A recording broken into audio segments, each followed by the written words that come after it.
If it is Monday night, it is the Wrestling Forum. So, hello, friends. It is ridiculously over Anthony Florio sitting in tonight for Derek Ferreira, the hardcore pipe bomb, as he is, of course, as you know, the social media ambassador for Monday Night Football. And I just got off the Facebook chat with him, and I'm gonna tell you right now, friends, he is not in a very good mood. That's all I can say about that right now. And if you're a New England Patriots fan, you're not in a good mood either. So that's all I can say about that right now. But if you're a Patriot hater, like a certain Cheshire cat grinning cerebral viper, then you're loving this. That's all I can say about that. He's a very happy Wait a man. minute, wait. How can you say that at the start of the show and get all the hate mail on me, Florio? What the heck's wrong with you? Hey, what's up, everybody? No, Just happy. No, I'm just trying first of not.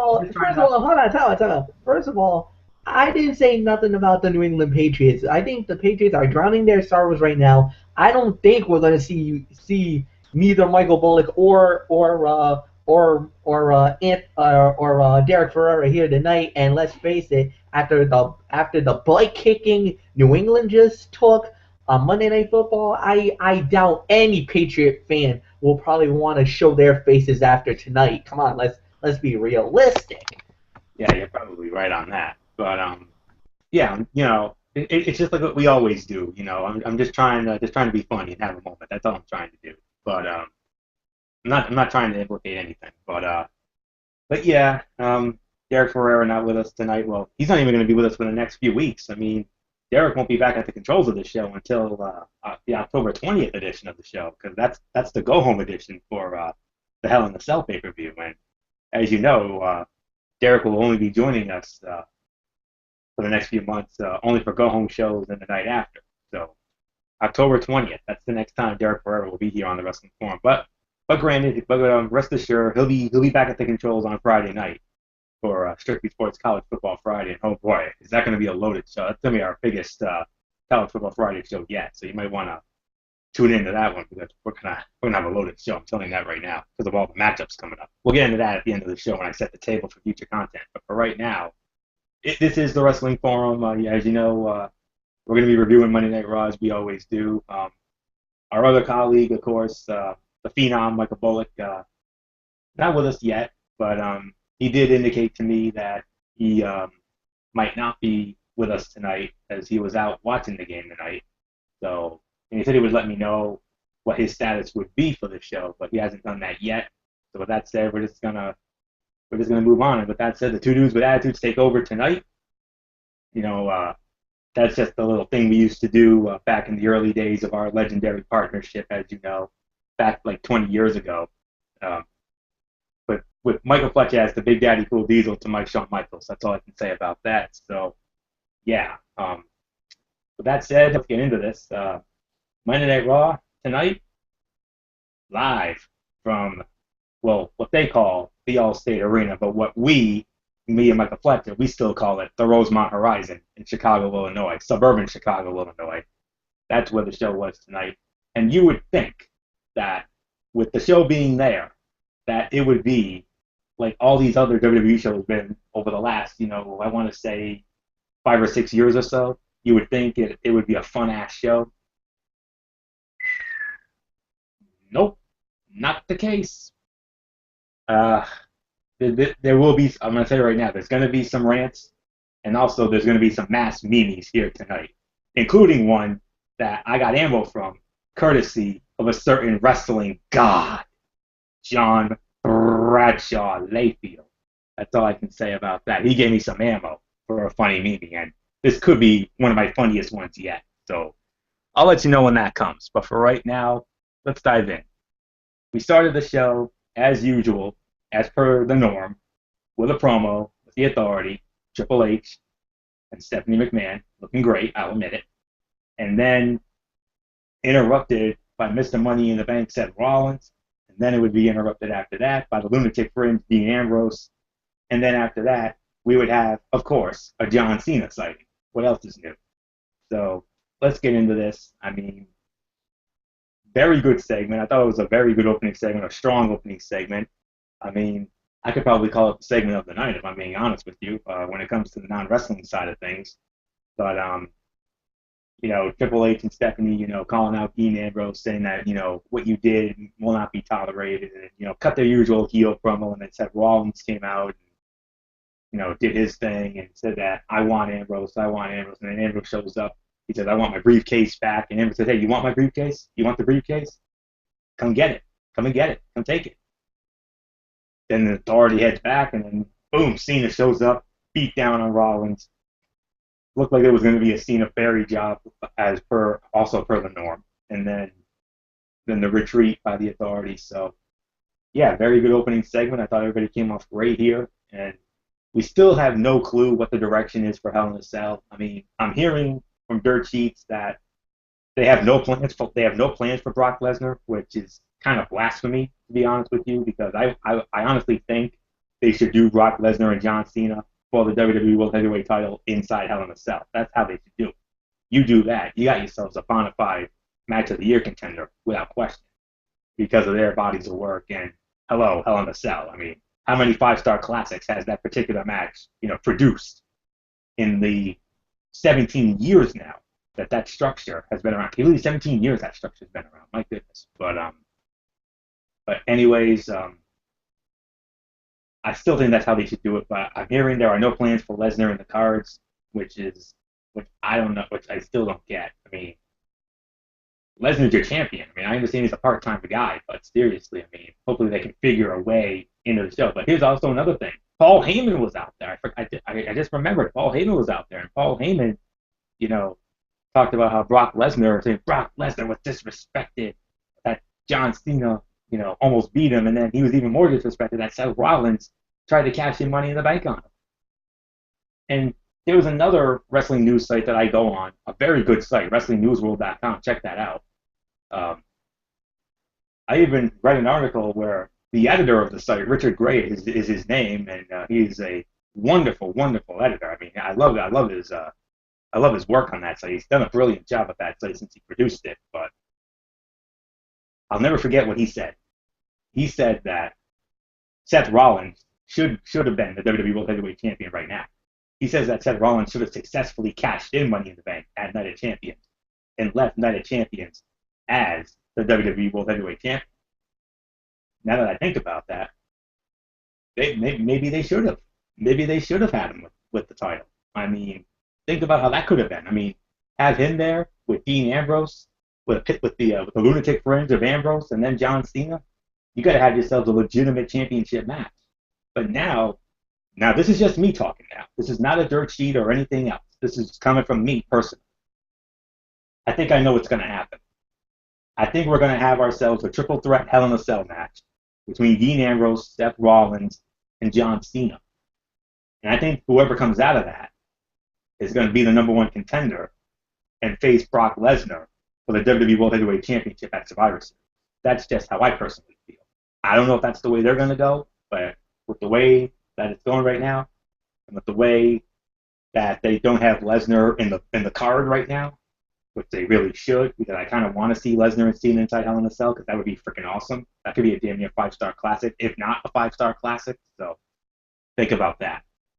A lot of food for thought, I know, and I'd like to get Mikey's thoughts on it. I'd like to know what he thinks about my little scenario there, or maybe he has a scenario of his own. I don't know. So very good opening segment of the night for me. I don't know how he feels. So with that said, I'm just going to throw it up to the Cerebral Viper, Michael Fletcher.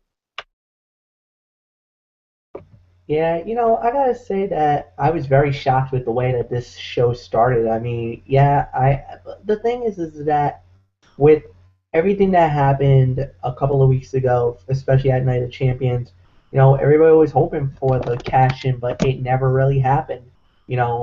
Rollins went for it. He curb stomped Brock Lesnar, but I think we all realized Rollins had one chance at doing it. And his chance was right at that point after he curb stomped Lesnar and basically bewildered the WWE champion.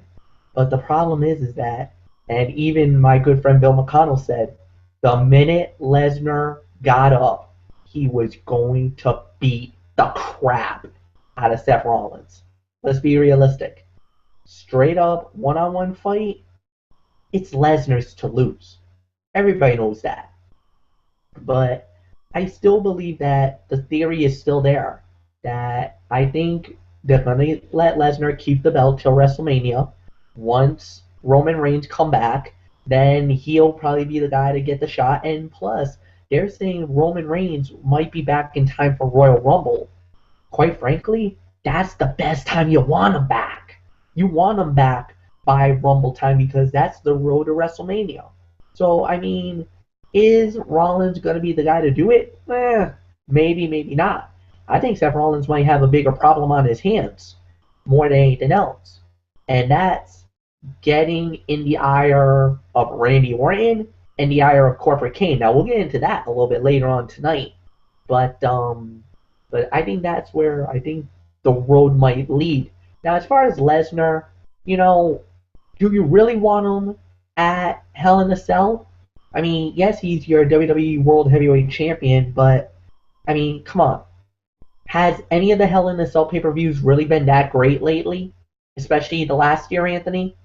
I didn't think so. It wasn't.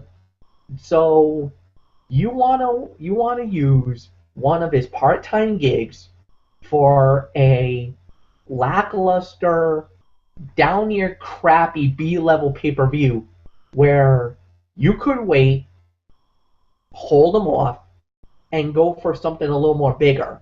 Something a la, I don't know, Survivor Series. Maybe use them then. Use them for the Royal Rumble. And then, of course, you're going to use them for WrestleMania. WrestleMania is the biggest event of the year. So, to me, do they need Lesnar now? No. Should they use him? I mean, he is the World Heavyweight Champion. I mean, it would be great to have him. But is there any? But the thing is that is there any viable competition for him at this point? Other, other than John Cena. Right now, no. We'll get into Elimination Chamber when we get to February, Florio. I think it's too early to say yes or no. We got to see how the direction of WWE goes before we even think about next year, 2015. But at least for now, I would sit him out for this event. Have him come back for Survivor Series. Hell, I'll even go as far to say he should sit out the December pay-per-view. I don't want him there. I could care less about it, which would be TLC, Table, Ladders, and Chairs. So, I mean, my thoughts are exactly my feelings. So, let's just move on. All right, and move on we will. We're going to move on to the first match of the night. This was a triple threat match for the Intercontinental Heavyweight Championship. It was champion Dolph Ziggler defending against the challengers of The Miz and Cesaro. Winner of the match in 9 minutes and 45 seconds, and still the Intercontinental Heavyweight Champion, the show-off Dolph Ziggler. Michael Fletcher, your thoughts on the match?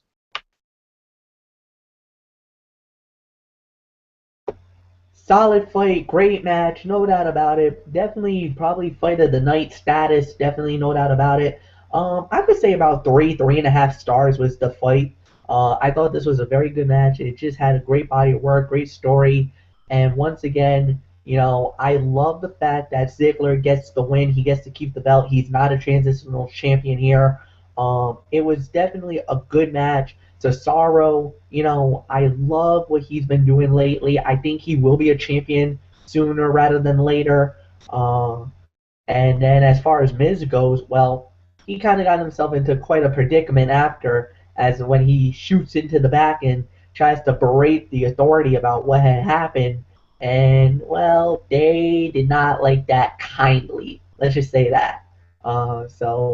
Unfortunately, the Miz got his buddy into some trouble, and we'll go from there. And, well, that's it. So, Florio, it's yours. Yeah, I agree. Fight of the night, without a doubt. I mean, body of work was incredible. 3 to 3.5 stars. That is the correct rating. I mean, great near falls. My only criticism was that, they went roll-up crazy during this fight. I mean, there was like a stretch where they had like 4 or 5 consecutive roll-ups during the match. And you know how we are about roll-up finishes. We don't like that.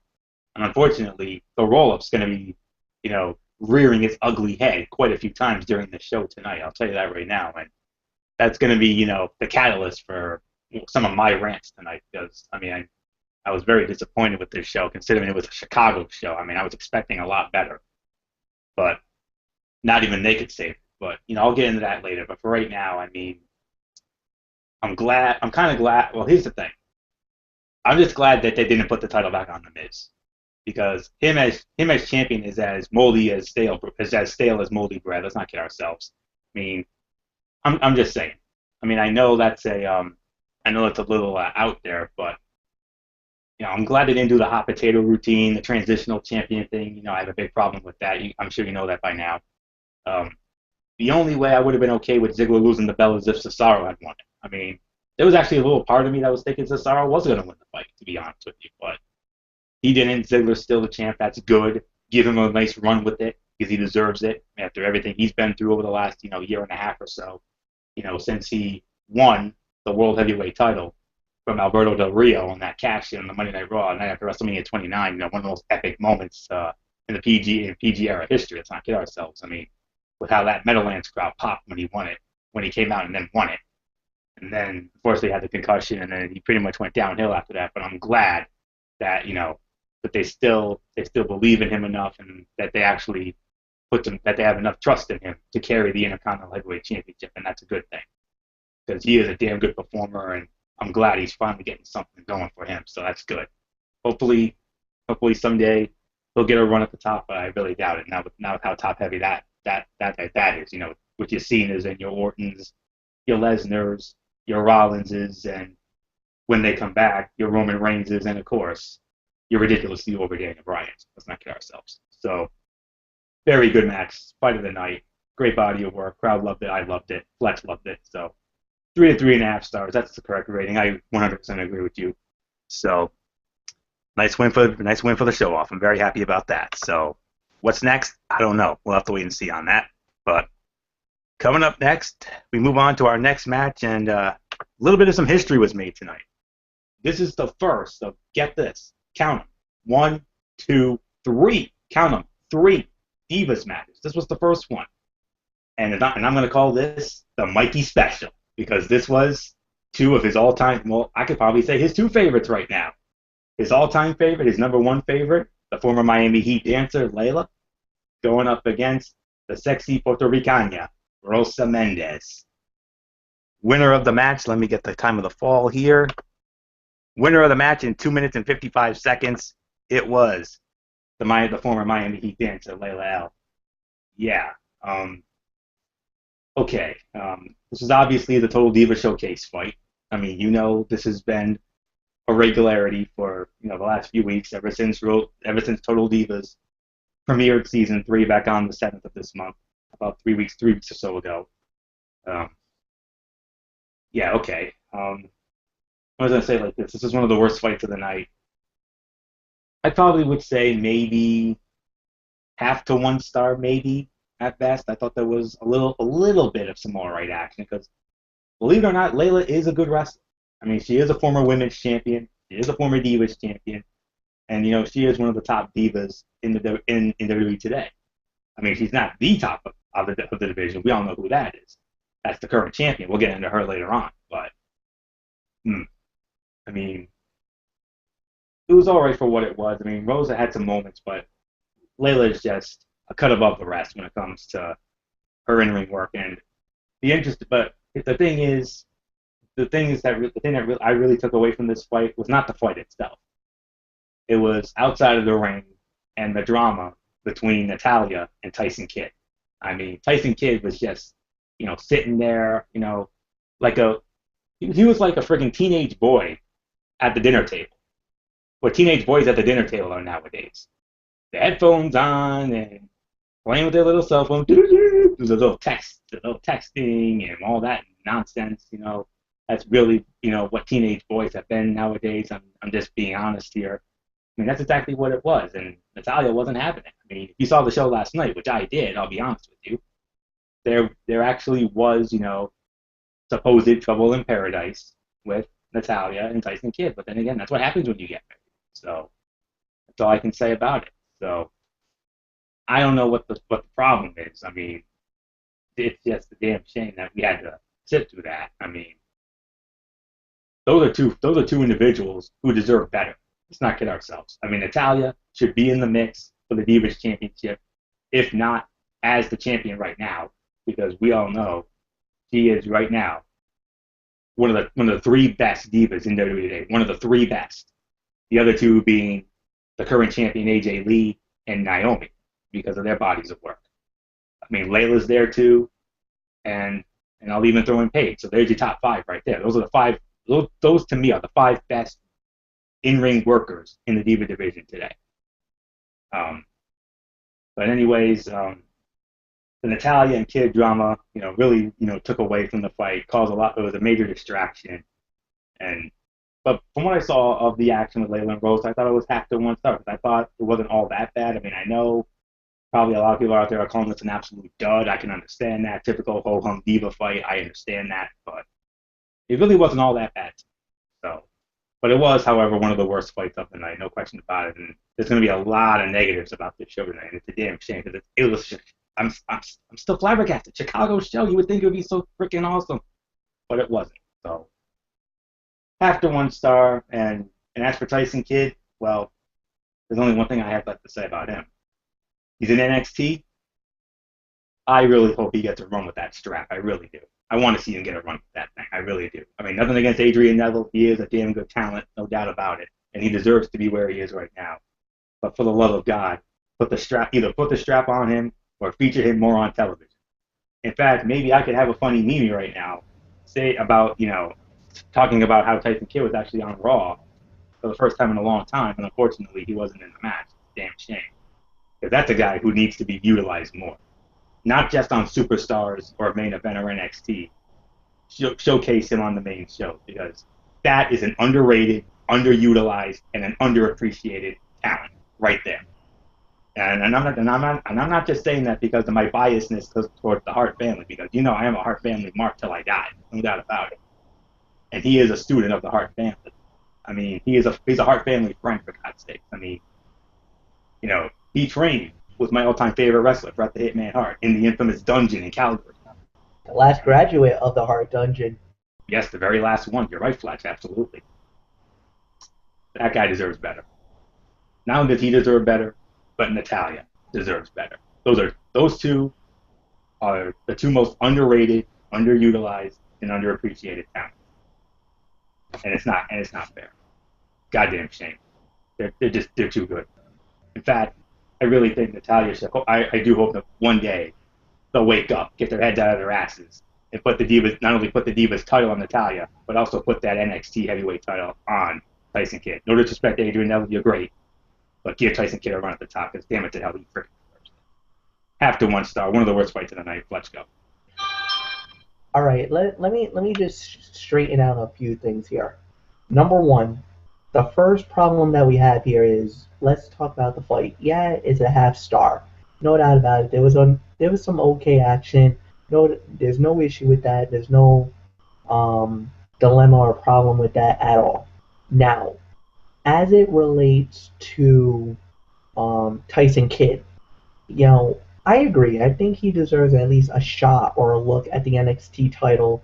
And yeah, he has been underutilized and whatnot. But the reason why is because he's injury prone. And that's why every time he gets a great opportunity to make a name for himself, he ends up getting hurt and goes backwards in his career. So that's why he really got hurt more than anything else as it relates to that. Now, as it pertains to Natalya, I don't know if anybody knows about it, but there was a clause in the contract or something about a deal that when the NXT Divas were created, that Vince McMahon put some kind of law in there that the NXT Divas would not get the WWE Divas Championship. This was something that was brought up through a text not too long ago. And, it was all over the dirt sheets and everything else. And that's why we all thought that maybe Nikki Bella was going to win the belt. Nope. Because of the fact that she is an NXT, she is a total diva, she'll never see the light of day of the Divas Championship. Neither will Natalya. Neither will Naomi. Neither will Eva Marie. Neither will Cameron. Neither will Summer. Neither will Rosa. So take the process of elimination out. Who's going to be qualified for the belts? Whenever Tamina Snuka returns, she will be a Divas champion. Whenever AJ Lee, well, she's the reigning champion now, Paige, and Alicia Fox. And you could say Layla L. So the 5 divas right now, Anthony, that you claim are like the 5 best, are only going to be eligible to go after the Divas title because they're not on Total Divas. If you're not on Total Divas, you're going to get the shot at the belt, and, call it by hook or by crook. Is it fair? Well, I think for some of us, I think we would say yes, it's fair, because do you want to see Eva Marie as champion? No.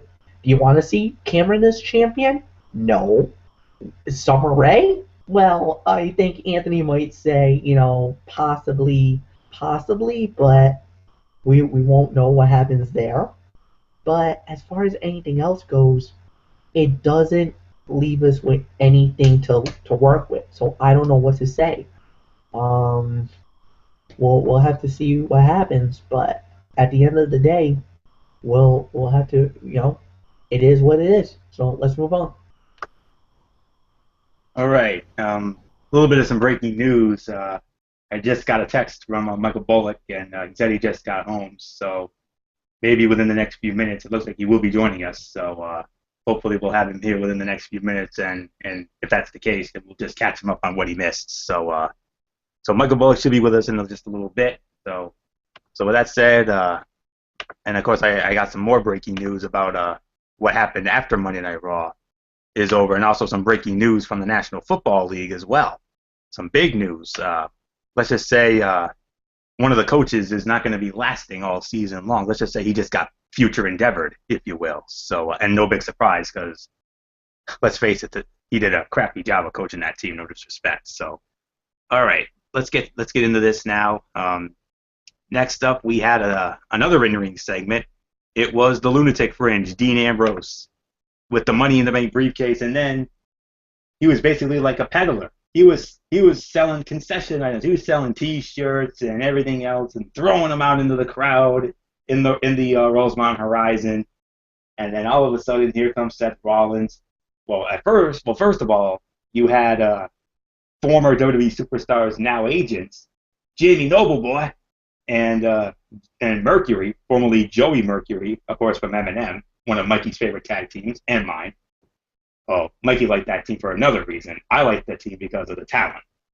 But anyways, yeah, we're just having some fun with that. But anyways, yeah, Joey Mercury, who's an agent now, and Jamie Noble, they came in, tried to go after Dean Ambrose, per the order of the Authority, and then Dean Ambrose said, "Hey, you want the briefcase? Come get it, man. That's all. Come get it." And then Noble and Mercury said, "Nope, we're out of here. See ya, bye." Not so fast, my friend, because they come back along with Mr. Money in the Bank, Seth Rollins, and security. And they get the best of Ambrose, and Ambrose says, "You know what? I don't want any trouble. I'll walk. You can have your briefcase back." And then all of a sudden, Seth Rollins goes to open up the briefcase, and surprise! Oh, he gets lit up. He got Great Mooted. I mean, it's almost like somebody took the Great Mooda's miss and put it in that briefcase, and Seth Rollins, well, he got misted. That's all I can say about that. He got misted. So with that said, Michael Fletcher, your thoughts on the segment? Oh man, this was definitely one of my highlights of the night, man. I laughed so hard when this was going down. The Lunatic Fringe, Dean Ambrose, once again, at it again. He said that he had some Money in the Bank stuff, and he said that there was some things inside that thing that, that wasn't really so, well, let's just say this. It was definitely interesting to watch. First he comes out saying that there's some things inside this thing that inside the briefcase that I cannot believe it is. First you're thinking it can't be that bad. But the next thing you know, I don't know. So he comes out with another bag, and it had WWE gear. Free T-shirts, free stuff, and they're doing a fire sale. So what did they probably had? It has probably some guys who no longer are in the business, and they just need to get rid of it. Inventory dump. So what do they do? Give it to the people. It's free. It's free, y'all. Come and get it. Get your CM Punk shirts. Get your Chris Jericho. He's probably not coming back till the end of the year. Get some RVD stuff. Hey, maybe there might be some ECW stuff inside of here. Chicago loves ECW crap. So, so the next thing you know, he does that bit, and so what happens next? Yeah, Jamie Noble and Joey Mercury do come out, and I love Dean Ambrose. Uh-oh, they brought the cruiserweight division out to get me. Oh, Lunatic Fringe, you know how to crack me up, man. I laughed pretty hardcore on that one. So the next thing you know, they were daring to come in. They're like, no, no, no, no, no, we're not coming in yet because we know what's gonna happen. We'll be right back. Next thing you know, you bring more security. You bring Seth Rollins, and the next thing you know, he's like, hey, wait a minute. Are you guys dressed as security tonight? Because I thought I saw a few of you guys that looked like rosebuds on Adam Rose's crew last week or something like that. Oh my goodness. Dean Ambrose. Everybody was saying, oh, he reminds me of a Stone Cold Steve Austin. I think, Anthony, you said that. Somebody else actually said he reminds him of Flying Brian Pillman. If you remember back in it, yeah, I know. I was even a little shocked with that one. But I guess because of the crazy loco psycho type of the bit. So anything uh, so he leaves. He's like, I don't want any trouble. I just want to go. I'll be on with my night. You want the briefcase? It's all yours. Enjoy it. Next thing we know, Rollins comes in. Yeah, he sees it. It's still the dented Money in the Bank briefcase. It's gold. It's definitely legit. So yeah, there's nothing else in there. So it looks good. So he opens it, hoping to see a contract. Yeah, it was green goop a palooza. It looked like that Nickelodeon gack that they used to have back in the day. And yes, it was it was a little miss, and there was actually some chunks in there. It was really chunky in there, to say the very least. I just died hysterically laughing at that point. If me and Anthony were doing the commentary on that, yes, I would be doing my little ooh, ooh, ooh, ooh. While Anthony Boy would probably be flipping out, blowing a gasket. Um, it was definitely one of the highlights of the night. And then the chest-like cat-like grin of Dean Ambrose rolls out. It was absolutely hilarious to say the very least. Definitely a true highlight of the night. Nothing else to say on that. So with that said, Anthony, I'll go to you, and then we'll catch up with Michael Bullock. Yeah, very, very, very crazy segment to say the very least. And I know from a personal standpoint, I know deep down that was probably your segment of the night, Michael Fletcher. I mean, I wouldn't blame you because I know how much you love that. I know how much you love the hijinks. I know that for sure. Whereas a guy like me, well, not so much, to an extent, that is. But yeah, I mean, Dean Ambrose. I mean, I did read what Fletcher's alluding to is I read an article on one of my wrestling news sites, like I always do. I mean, we talked on the phone earlier, and I told this to him. I read an article stating that Dean Ambrose could be the second coming of Stone Cold Steve Austin. And quite frankly, if that happens, remember the career Stone Cold had. Let's not forget it. I mean, where do we even start? I mean, multi-time tag team champion, multi-time intercontinental champion, 3-time Royal Rumble winner, more than anybody, 97, 98, 2001. And then, what, 5, 6, like around 6 or 7-time WWE champion? Yeah. And a current inductee of the WWE Hall of Fame, headliner of 2009, headlining the 25th anniversary of WrestleMania. no better choice to honor that one, no question about that. But you think about the career he had, and if you compare it, and if they're saying that Ambrose is going to be the next him, that could bode well for Dean Ambrose. Think about it. He could end up being somebody. And like I've said on this show many times, I think within the next couple of years, Dean Ambrose will be a WWE World Heavyweight Champion. I can sense it. I know it. I feel it. He's going to be. And when that day comes, I can't wait because I'm going to mark. Because I've loved his body of work. I've always loved his body of work since he came in with the Shield. So, yeah. So, very weird segment, a crazy segment. I mean, Ambrose, throwing out the concession stuff, throwing out the stuff from the brief from that little tote bag, if you will, throwing out all the shirts and merchandise into the crowd, and then Seth Rollins getting the double dare slime, the double dare slime job, if you will. Oh man, I mean, unbelievable. I mean, Ambrose and Rollins, you know what's going to happen with that. So, wow. I would probably say second best segment of the night to me.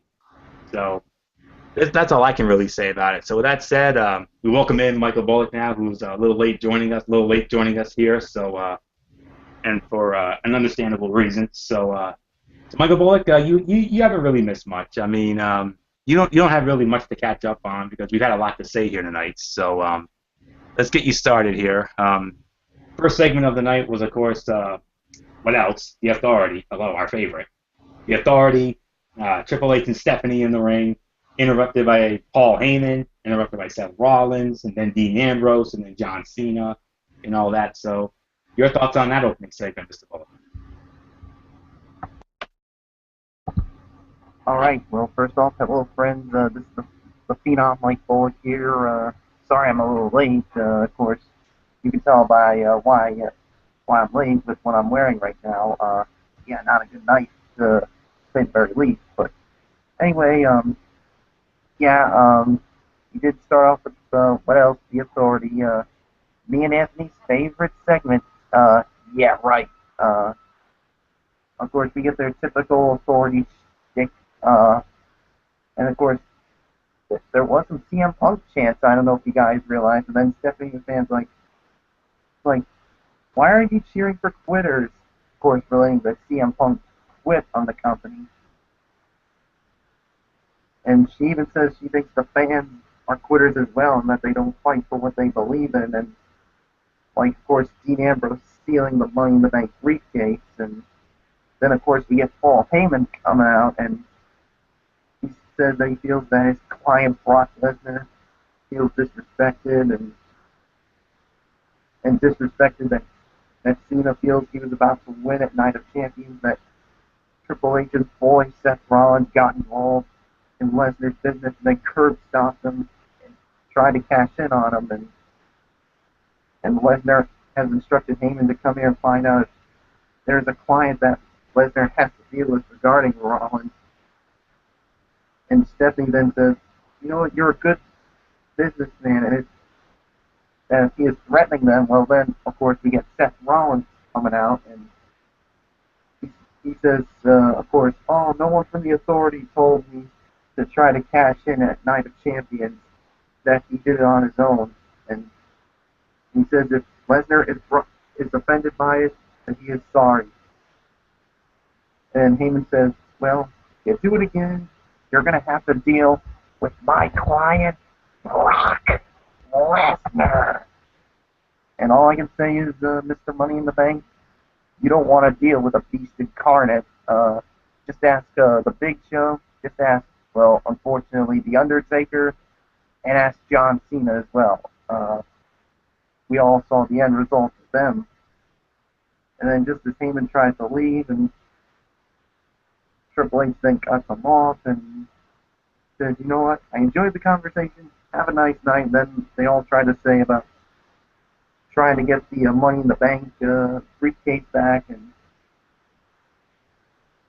then just as they start to leave, John Cena then comes out and basically starts to beat the crap out of Seth Rollins, and then Rollins escapes through the crowd and makes it to the ramp with the Authority, and yeah, and Lesnar just said he just created a new meme, but we'll have to wait on that when we get to it.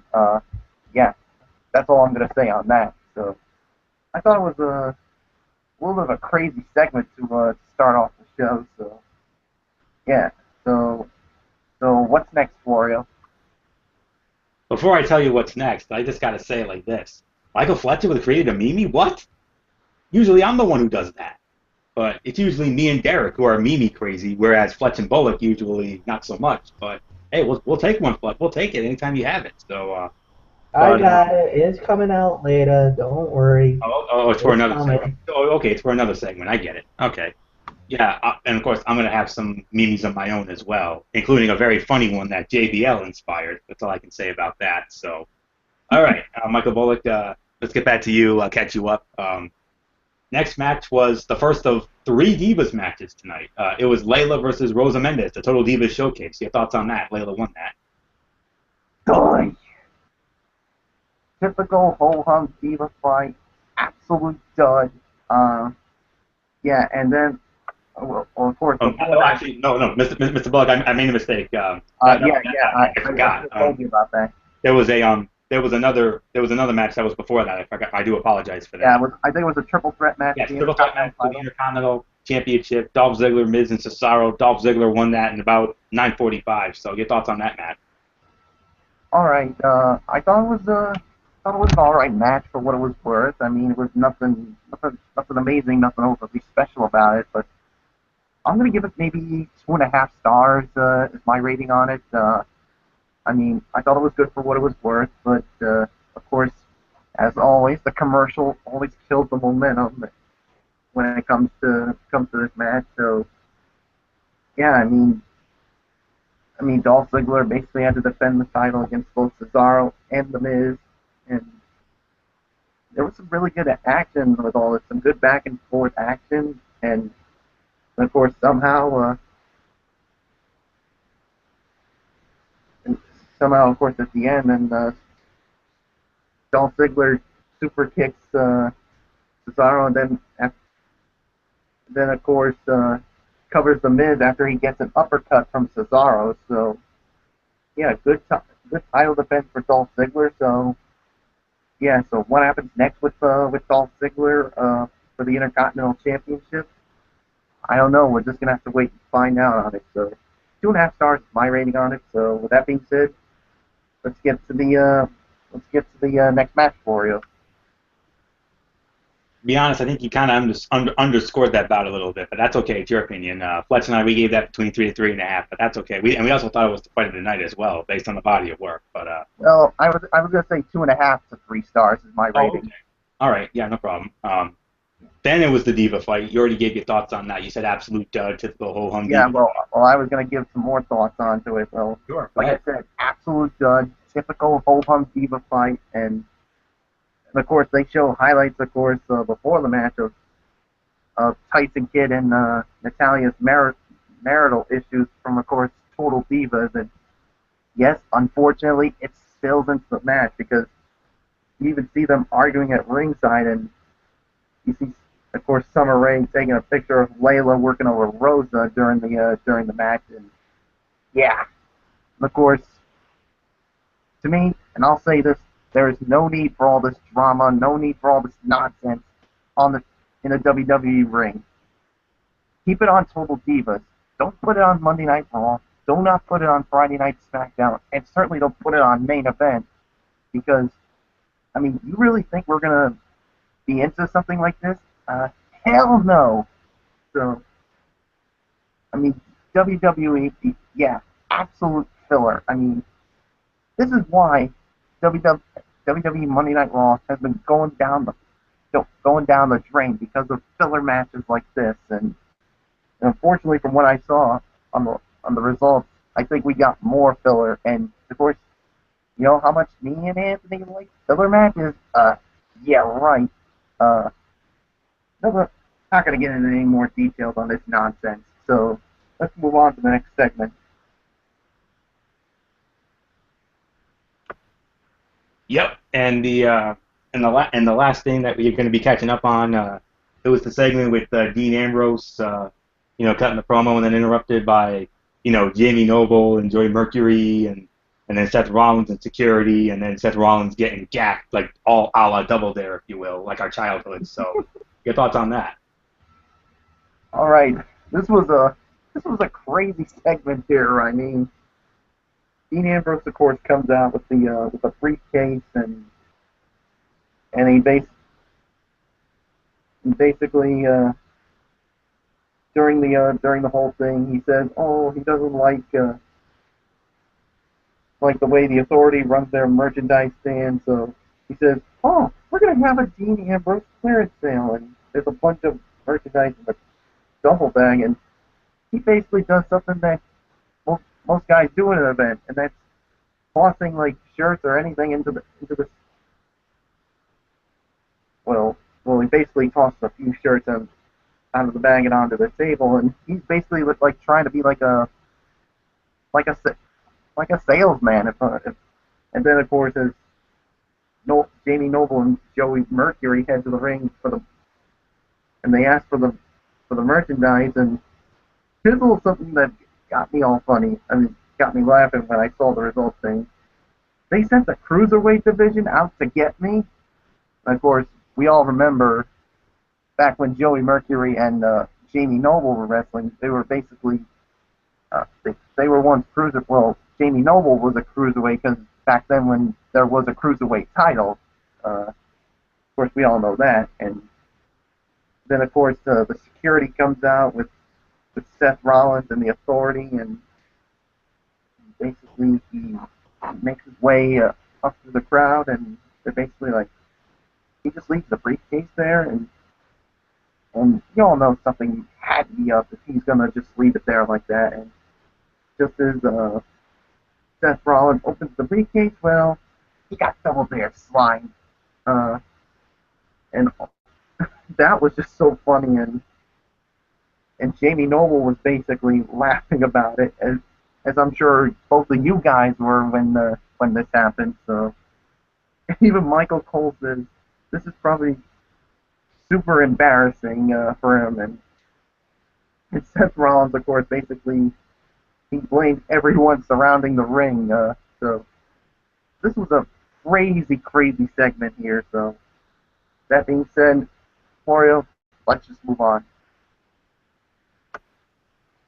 All right. So with that, you're all caught up now, Michael Bullock. So let's get into this. I do believe Fletch led off the last segment. So with that said, let's move on to what was our next segment here. Well, it started with Mark Henry. You know, Mark Henry came out and he cut a promo and basically apologizing to the fans again, and then all of a sudden, here comes the inspirational Bo Dallas, which leads into a match. Bo Dallas versus Mark Henry. Winner of the match in 1 minute and 40 seconds. The inspirational Bo Dallas. Yeah, I'm leaning off on this one because, Fletch let it off, and the last segment. Bullock covering his head. Well, I got a feeling you've been doing that all night long, Mr. Bullock, for some odd reason. But anyways, getting into this, yeah, he's been covering his head for more reasons than one, but this is definitely one of them. And it's not right? Funny at all. I know it's not funny at all, right? But what it is Bo Dallas gets the win over Mark Henry. Oh my gosh, Fletch and I had some fun with this. I mean, we were doing the commentary, a little private commentary on the phone, like we always do, and Henry was setting up for basically a Vader bomb type move, and then he misses it. And then once he missed that, I started thinking to myself, he's going to get the Bodog on him. Yep, sure enough. He hits him with the running Bodog and gets the win. Absolute dud. Another one of the worst fights of the night. This is going to be a theme here tonight, folks. And quite frankly, it's not funny, to be quite honest with you. Like Mr. Bullock said, it's definitely not funny. We're not laughing, no question about it. Maybe at that, other stuff with the... But I do want to show you one funny meme I've already done here tonight, pertaining to how Tyson Kidd was actually on the show tonight. We got to see him for a change. Well, here you go. The WWE Universe, when Tyson Kidd appeared on the show tonight, that's what they did. They broke out into celebration, baby, because they know Tyson Kidd is a damn good talent, and and I bet they were excited to see him on the show tonight. Well, that's the first of a few funny memes, and there's going to be one funny meme.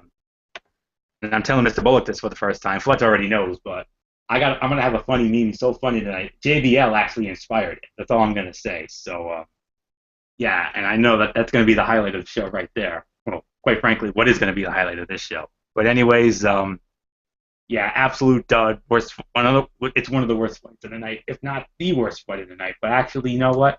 I think there was one that was actually worse than this. Hard to believe, but oy. But backstage, Mark Henry goes after Bo Dallas. He attacks him and does a Hall of Pain type beatdown on him, which concluded with his infamous "That's what I do." Oh yeah. And if Fletch and I had done the commentary, I'll say it like this: I would have had a Jesse Ventura moment. I would have been like, "What a sore loser! He's nothing but a bully." I mean, he beat him. Bo Dallas beats him fair and square, and he goes and does that. What a real tough guy. And then I would say to Fletcher, I mean, you're gonna call that clean, I suppose. And then you would be like, after everything Bo Dallas tried to do to him, yes. And I'd be like, of course. Absolute dud. One of the worst fights of the night. This is not the only absolute dud. That's all I'm going to say. Not the only one. What a shame. Michael Bullock, it's yours.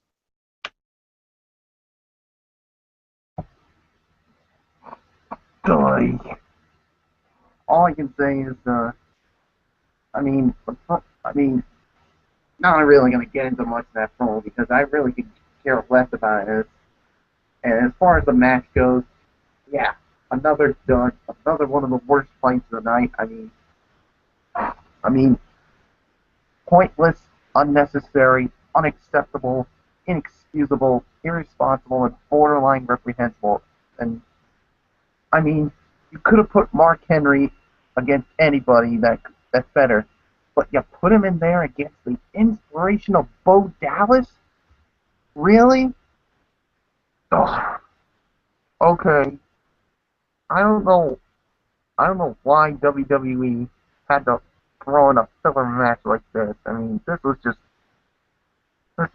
horrible. This is just absolutely horrific. And yeah, after the match, Bo Dallas, well, he got inducted into the Hall of Fame. Why? Because, as Mark Henry would say, because that's what I do. So, absolute dud. Another one of the worst fights of the night. WWE, you guys are nothing more but a bunch of idiots. Move on. I'm done with this nonsense. Let it go, go, go.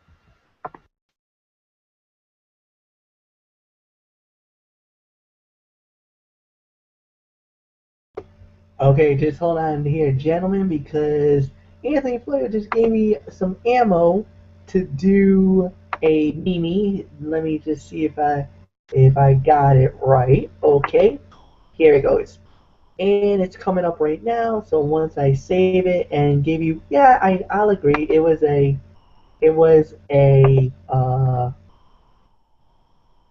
because it was, yes, once again, another one of the worst fights of the night, and definitely pointless, unnecessary.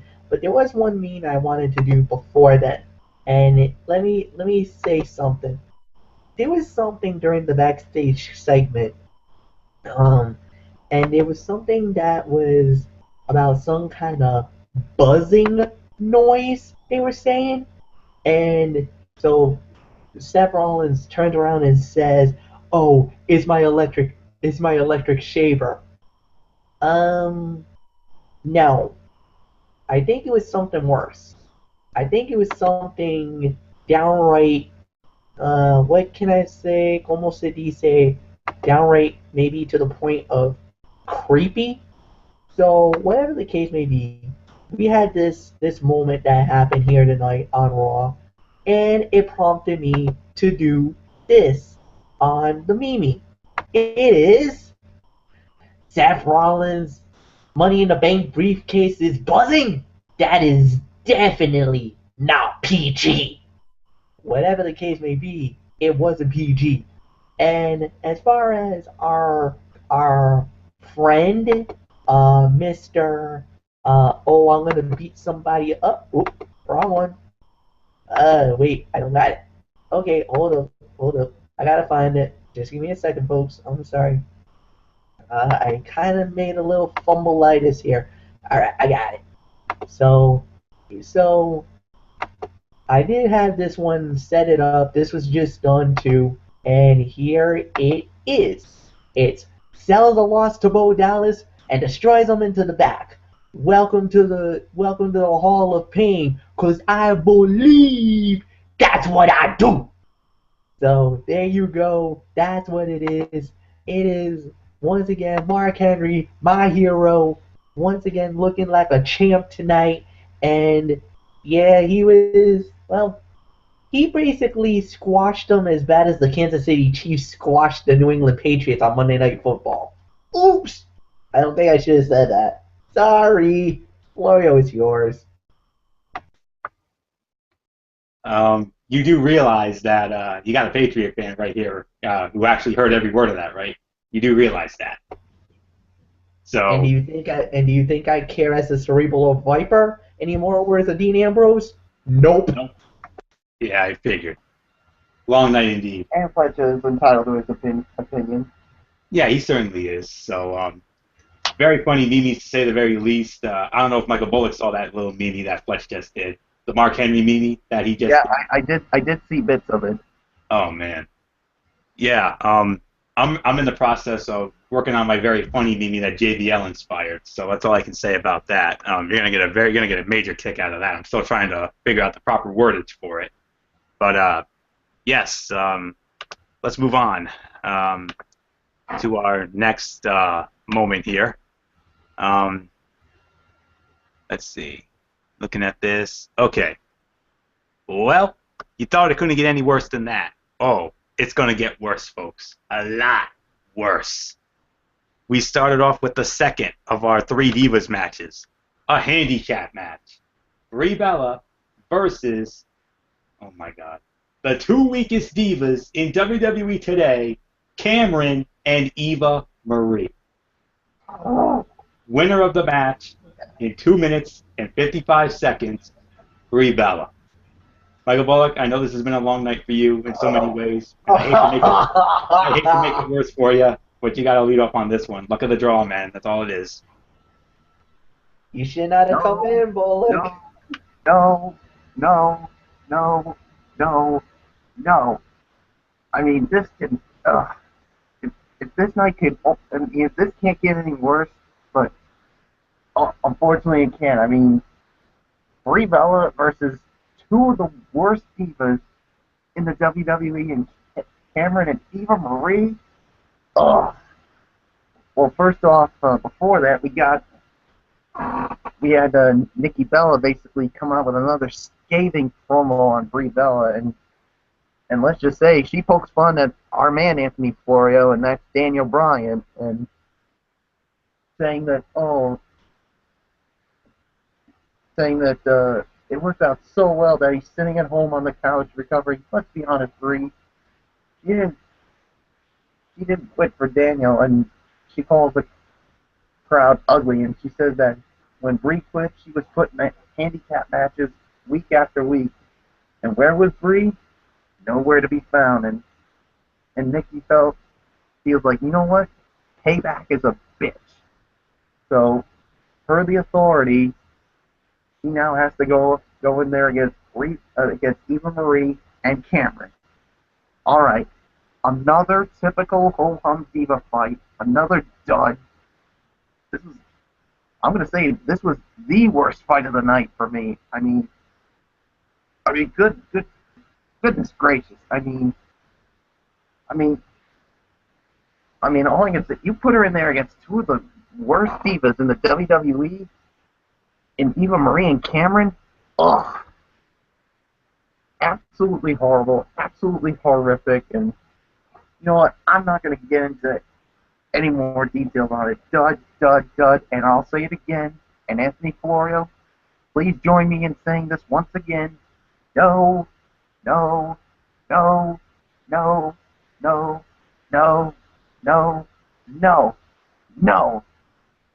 Done. Finished with this crap. Fletcher, if Bruno was still around, I'm sure he would take a dump on this match.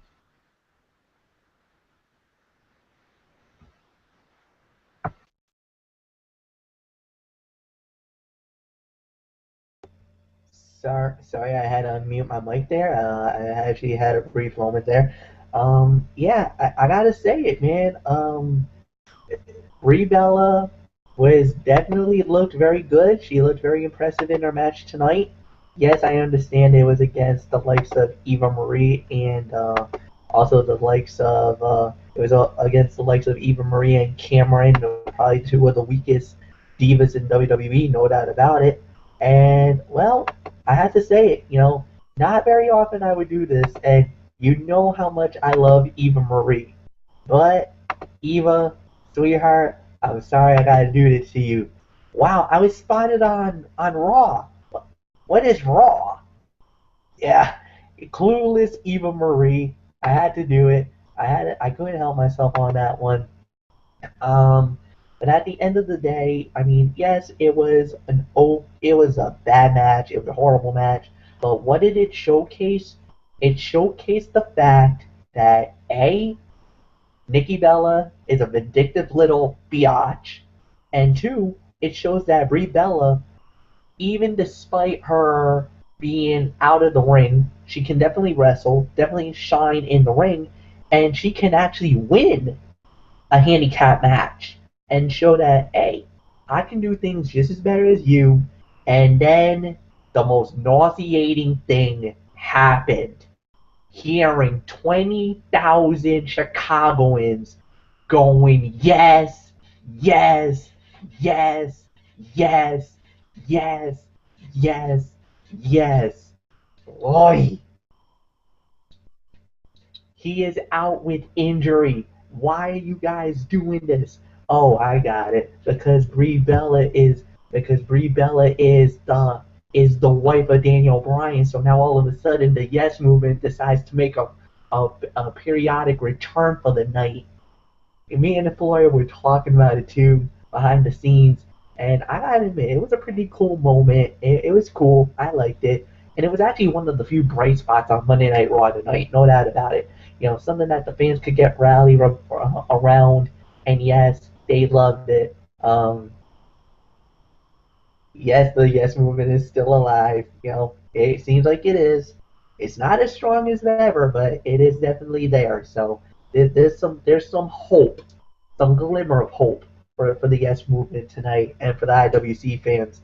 And like I said, it seems like the torch has been passed or the mantle's been handed off momentarily as Brie Bella uh, has the Yes Movement definitely in her favor, and she is definitely becoming a darling for the Yes Movement. So, dud, no doubt about it. Anthony, go. Absolute dud, worst fight of the night. I mean, it was basically another Total Divas showcase. I mean, one is bad enough, but two, good grief. But I want to share a Mimi. I didn't make this one. I just found this one, and this one is this one's for you, Michael. Well, this one's for both of us because it's our favorite. The ridiculously over Daniel Bryan Mimi. Here you go.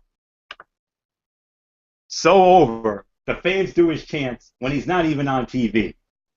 Great work. Great work, whoever came up with that Mimi. I wish I had come up with that one myself, but you see it. He's so over, he's still getting the chance. I mean, it's Chicago, for God's sake. The biggest IWC crowd of them all. I mean, hello? Did you really think? I mean, for it. You asked for it, darling. You asked for it. You brought him up, and when you bring him up, you're gonna have however many people are in attendance in whatever arena you're in. They're gonna be going nuts. And you thought it was bad in Chicago. Don't mention him in Brooklyn, New York, in the Barclays Center next week, because if you do that, oh boy, Brooklyn's gonna come after you. No, there's no doubt. Brooklyn's gonna be breaking out into the yes chants. Come on, home of the greatest Raw of 2013, no doubt about it. Because that was the night when Daniel Bryan was, deemed the number one contender by John Cena for SummerSlam, and we all know how that ended up. 5-star classic, greatest match in SummerSlam history. I don't give a crap what anybody says, but yeah. But this was an absolute dud. Cameron and Eva Marie can't even wrestle their way out of paper bags, and let's face it, send them two back. Either you send them back to NXT or repackage them as managers or valets. I think they'd be much better off as managers and valets. Flat out release them. No, they're untouchable, Bullet. As long as they're on Total Divas, they're untouchable. That's all I can say about that. I mean, I would agree with you on that, but That's all I can say about that. So absolute dud. What a mess. That's all I can say about it. Worst fight of the night, without question. So, and guess what, folks? I said it was going to get worse, and it's going to get worse. The crap's about to hit the fan right now because we had ourselves a tag team match. Los Matadores against Slater Gator. And if it couldn't get any worse, I mean, yeah, you have El Torito and Los Matadores, yeah, whatever. Hornswoggle came out dressed as a gator. Came out in a gator costume. A gator costume. Hornswoggle as the unofficial mascot of Slater Gator. There's going to be some mass memes coming from this segment. I've already got one up. I'm gonna share that with you as soon as I hate to do it, but Michael Fletcher, you got to lead off on this one. And oh, by the way, Michael Bullock, let's hit him with it. Oh, we don't envy you. Oh, we don't envy you, Flex. Actually, I don't mind. I'll actually take this. I'm actually one of the few that actually am willing to take this. Yes, it was a dud. Yes, it was ridiculous. Yes, it was absolutely horrific. But you know, I gotta say, I actually thought it was actually a little funny. I mean, seeing finally Hornswoggle and Torito definitely renews their little rivalry, and we actually got a little bit of a Gator roll. I mean, the fans got into it for the most part. I mean, yeah, it was a little funny. It was stupid, and I know you guys are gonna be flipping out, saying, "What the hell is this?" They were using a little bit of some comic relief. They wanted to bring the level down a little bit. Of course, we had Adam Rose and the Rosebuds all out there, including the bunny. And I cannot believe that JBL didn't think about trying to kick the crap out of the bunny. But whatever the case may be, I thought it was cool. But Anthony Flayo kind of had the wandering eye tonight. He was smitten by a Rosebud, a baby girl Rosebud. Yeah, Florio, don't try to weasel your way out of it. I know you were interested in one. You told me as such. So I'll I don't mind putting you out on blast like that. And it is all cool. Yeah, the fight was a dud. The segment was horrible, but for me, sometimes I liked it. I liked the little zaniness, the goofiness, the craziness. I'm not as hard-lined as you, hard-lined as Pereira, hard-lined as Michael Bullock. Sometimes I'm a little more laid back. I'm cool as a cat. I like this. So for me, I thought it was funny. I thought it was cool. I liked it. Yes, there was some things that I wish I didn't see or I didn't have to deal with, but it is what it is. But the thing is that at that point, anything was a little more entertaining than this. I mean, what the hell? At that point, Anthony, I think we both can agree.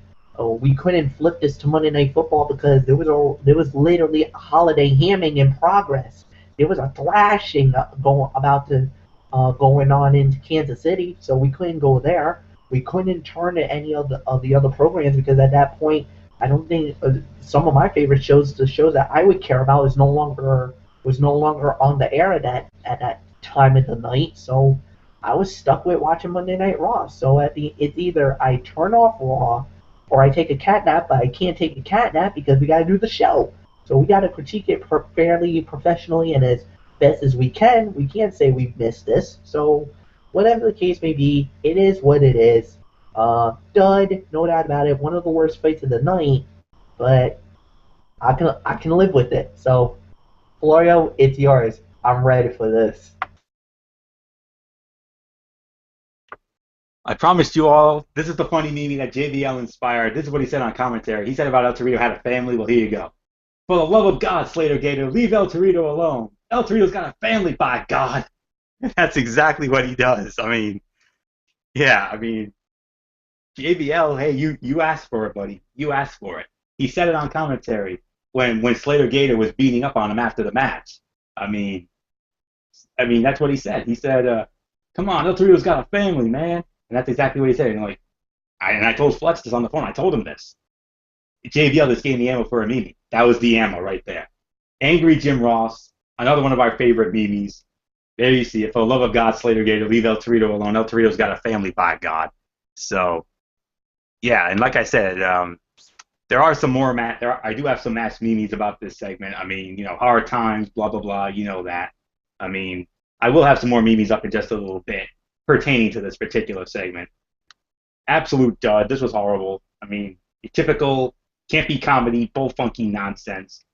Michael Fletcher's absolutely right. The best thing about this match was a beautiful blonde rosebud outside the ring who was absolutely stunning. My gosh.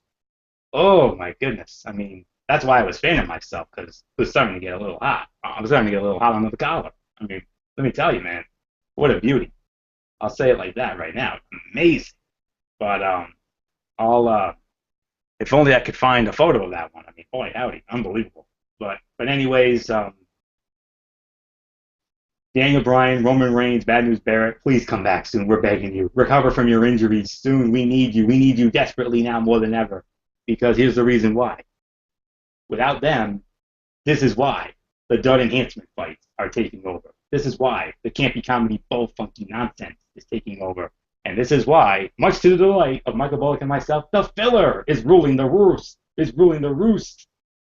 No, no, no, no. Absolutely not. Get the you-know-what out of here with that stuff. Are you kidding me? Get that weak stuff out of here. Absolutely horrible. Hornswoggle in a freaking gator costume. As if our night couldn't get any worse than that.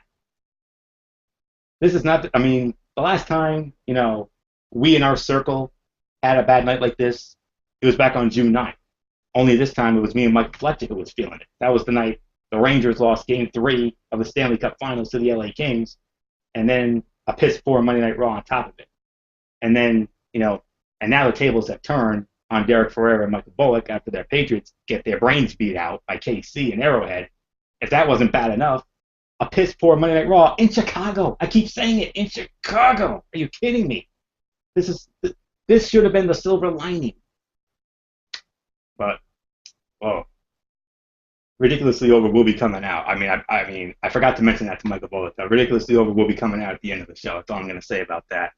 I do have some more memes about this segment. I haven't created them yet, but I'll get to those in just a moment because I do have ammo for quite a few as it pertains to this segment. So, absolute dud, complete and utter waste of time.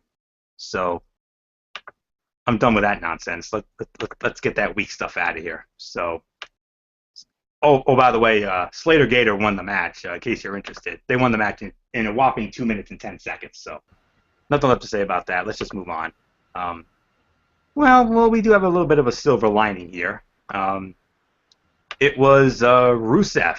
It was Rusev and Lana coming out to cut a promo, interrupted by the Big Show, and I'm going to lead it off. This was another one of the few bright spots of the show. This was a very good segment. I mean, Lana and Rusev doing their usual shtick. Well, Lana doing her usual shtick with the telling the fans to shut up when they're chanting USA and her Staisky, that stuff. I like that.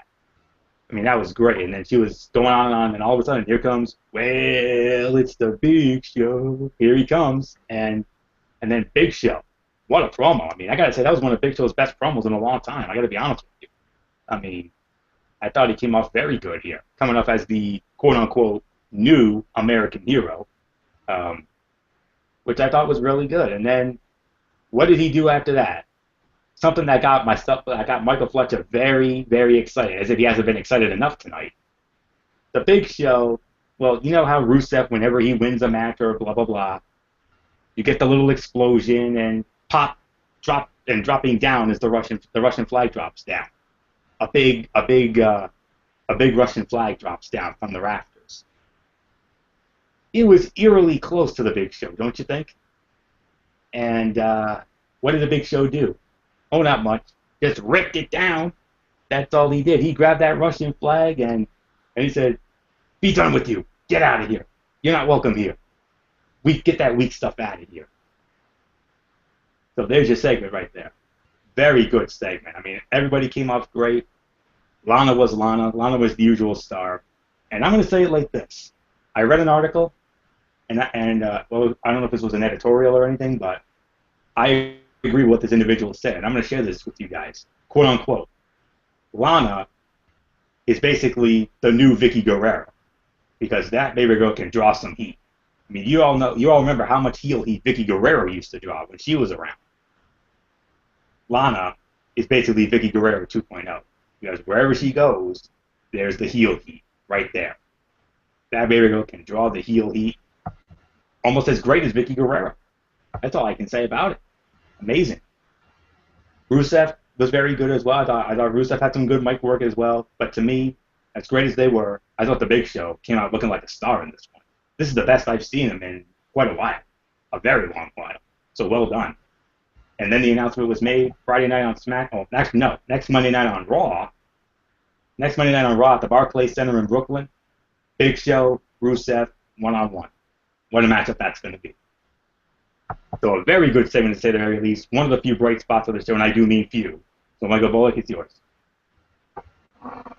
Yeah, and first off, Anthony Florio, I gotta tell you, thank God you passed up on me on the whole Slater Gator Los Matadores match, because I did not want to talk about that match because it was just full of crap again. But as far as this one goes, yeah, I do agree. I mean, I thought this was a really good promo. I mean, one of the few bright spots, and of course, Lana basically continuing her shtick, always ripping on America, saying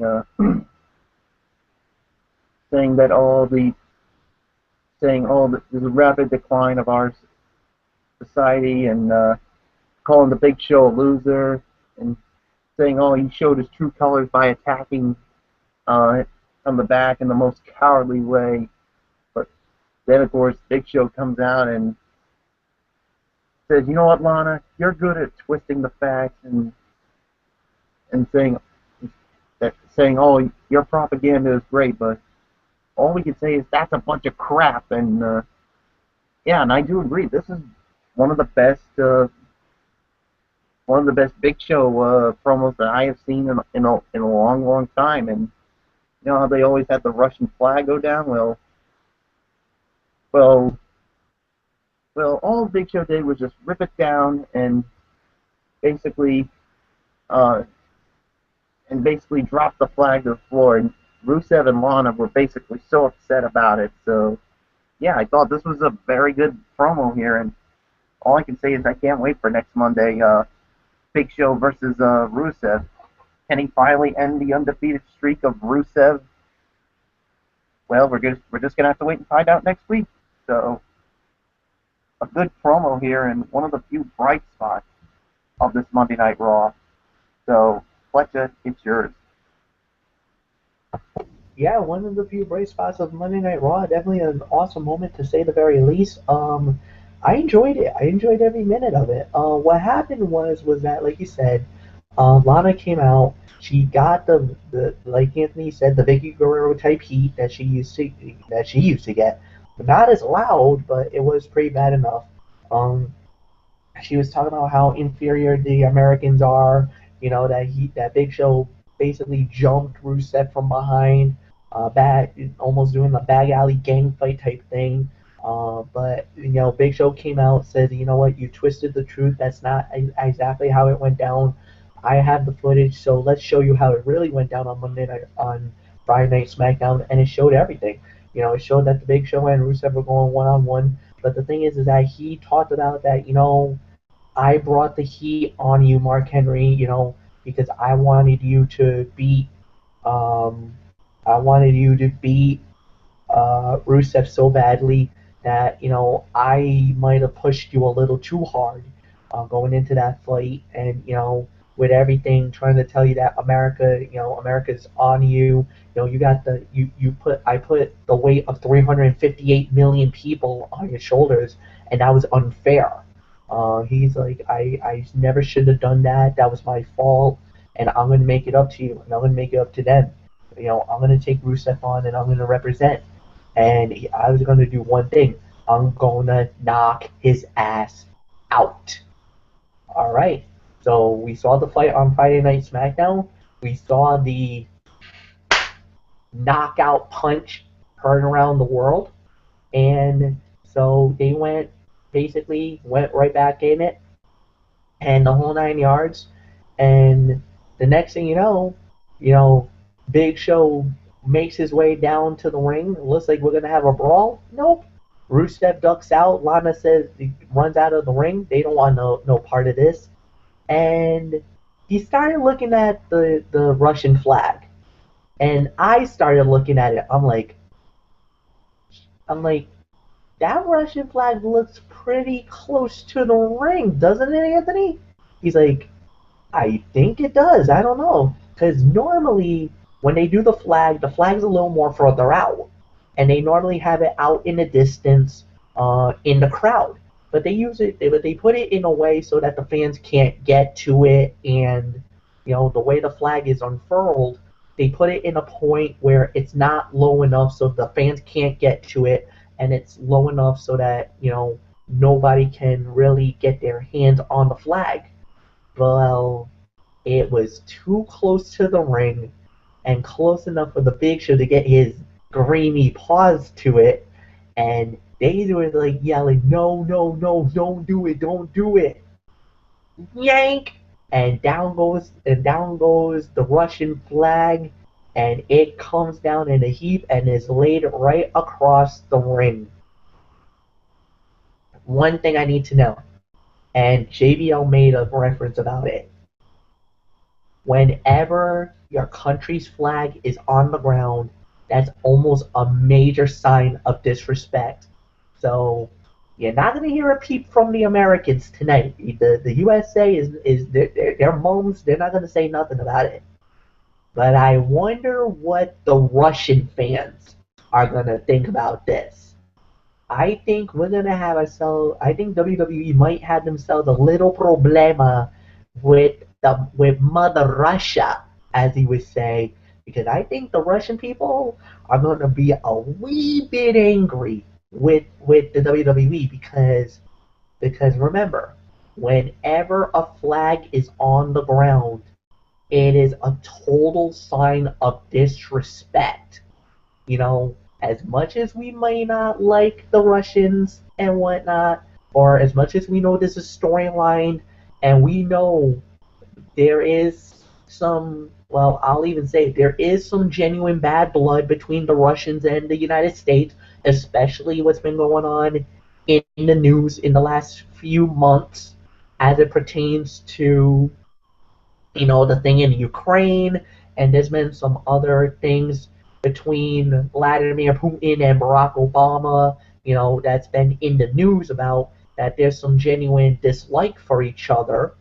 Well, the thing is that WWE always likes to find a delicate line between the two, and always likes to use pop culture and a lot of stuff in the news and try to use that as a storyline to work to their advantage. Well, this time around, to pull the Russian flag, we were all fine with that. That's not a problem. I think that's all cool. But I know there's going to be some few Russian fans out there that's really going to take offense to this, and it's really going to jump on Twitter, on Facebook, on social media, and it's going to be crying foul over this. Now, I don't know if we're going to hear it in the news or if the dirt sheets will cover that, but normally when something like this happens, there's always something that goes wrong. So I hope WWE doesn't get themselves in trouble, but it's going to be interesting to see. And I even told Florio this, that I think the Russian fans are going to be really upset with WWE because of the story that they did tonight. Now, like I said, it's always a catch-22. It could go either way. But I think WWE executed it perfectly. I think they did the right thing. They made Big Show look good in the situation, but I think they might have did a little quote unquote. I think they might have done an overkill here tonight by not pulling the flag down. That's cool, but then having Big Show drop the Russian flag, and let it drop in the ring. And I think he tossed it to the side or something like that. So, and even I know Michael Cole and Jerry Lawler was like, that's always a major no-no. It's always a sign of disrespect when a country's flag hits the ground. I hope WWE realized they might have just opened a Pandora's box with that tonight. Just saying. Anthony, let's move on.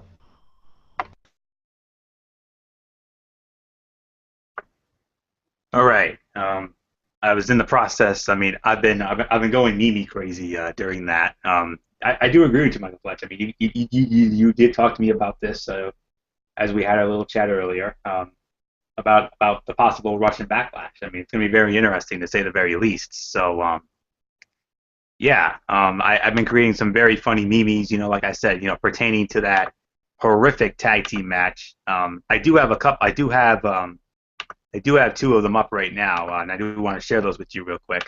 Love this one. Whoa, let me get this straight. You booked Slater Gator versus Los Matadores and had Hornswoggle dress up in a gator costume? Apologize, not just to me, but to all the members of the WWE Universe whose time you just wasted with that junk. That's exactly right. I mean, you definitely have to love this meme. I mean, we always love. This is another one of our personal favorites. To CM Punk apologize. I know it's one of Michael Fletcher's personal favorites. So much so that he actually did one of those last week. If you didn't see our show last week, but yeah, that's one of them. And here comes another one of our personal favorites, Tim White. You know Tim White. We all remember the funny stuff he had. So let me get that up real quick before we move on. Bunny Mania trended worldwide on Twitter again this week. Okay, that's it. Game's over. Yeah, right there. I mean, what else is there to say about that? I mean, if you didn't notice, Bunny Mania trended on Twitter again. Really? That's all I can say about that. So, and I do have there is one more meme, but I'm going to save that for the end because it basically sums up the direction of how Raw's been as of late. So, all right, that's it for that for now. So let's just move on to our next segment here. Although that was a very good segment. Next up, we had we had ourselves the third of our three Divas matches. It was Divas champion AJ Lee one-on-one with Alicia Fox, and the winner of the match in 1 minute and 25 seconds, believe it or not, Alicia Fox. Alicia Fox gets the win on the Divas champion. So with that said, Michael Bullock, I hate to do it to you again, but you got to lead off on this one, I'm afraid. Oh my gosh. I mean, another typical ho-hum diva fight. Absolute dud. Another one of the worst fights of the night. I mean, it's bad enough that we get one typical ho-hum diva fight, but we get not one, not two, but three of them on the very same show? Really? Oh, no. Oriole, please join me in it and saying it again. No.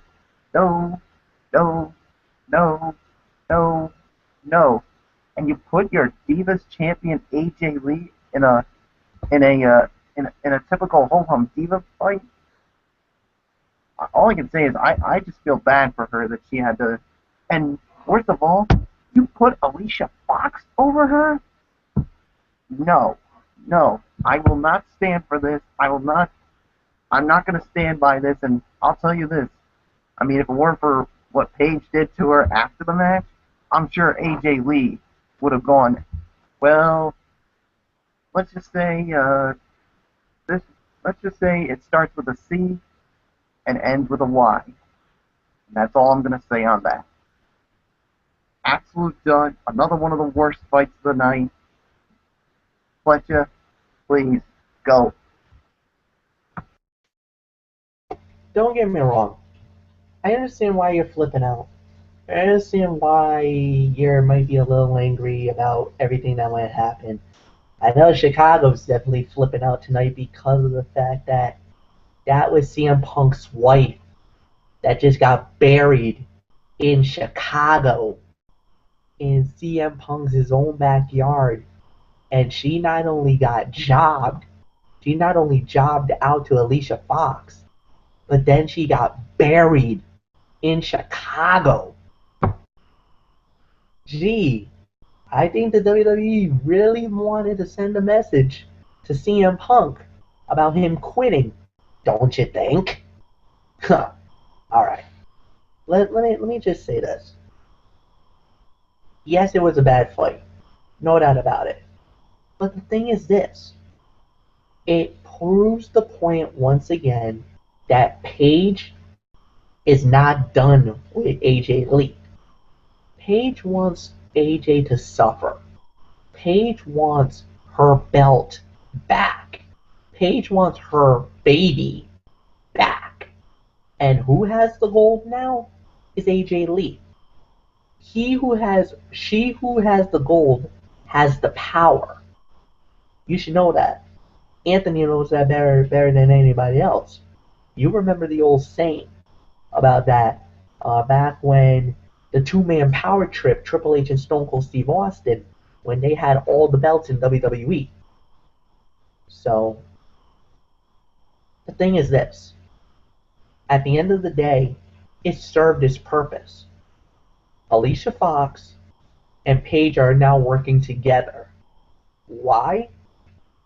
Because at the end of the day, this frenemies thing that they had is no longer because Paige said it best.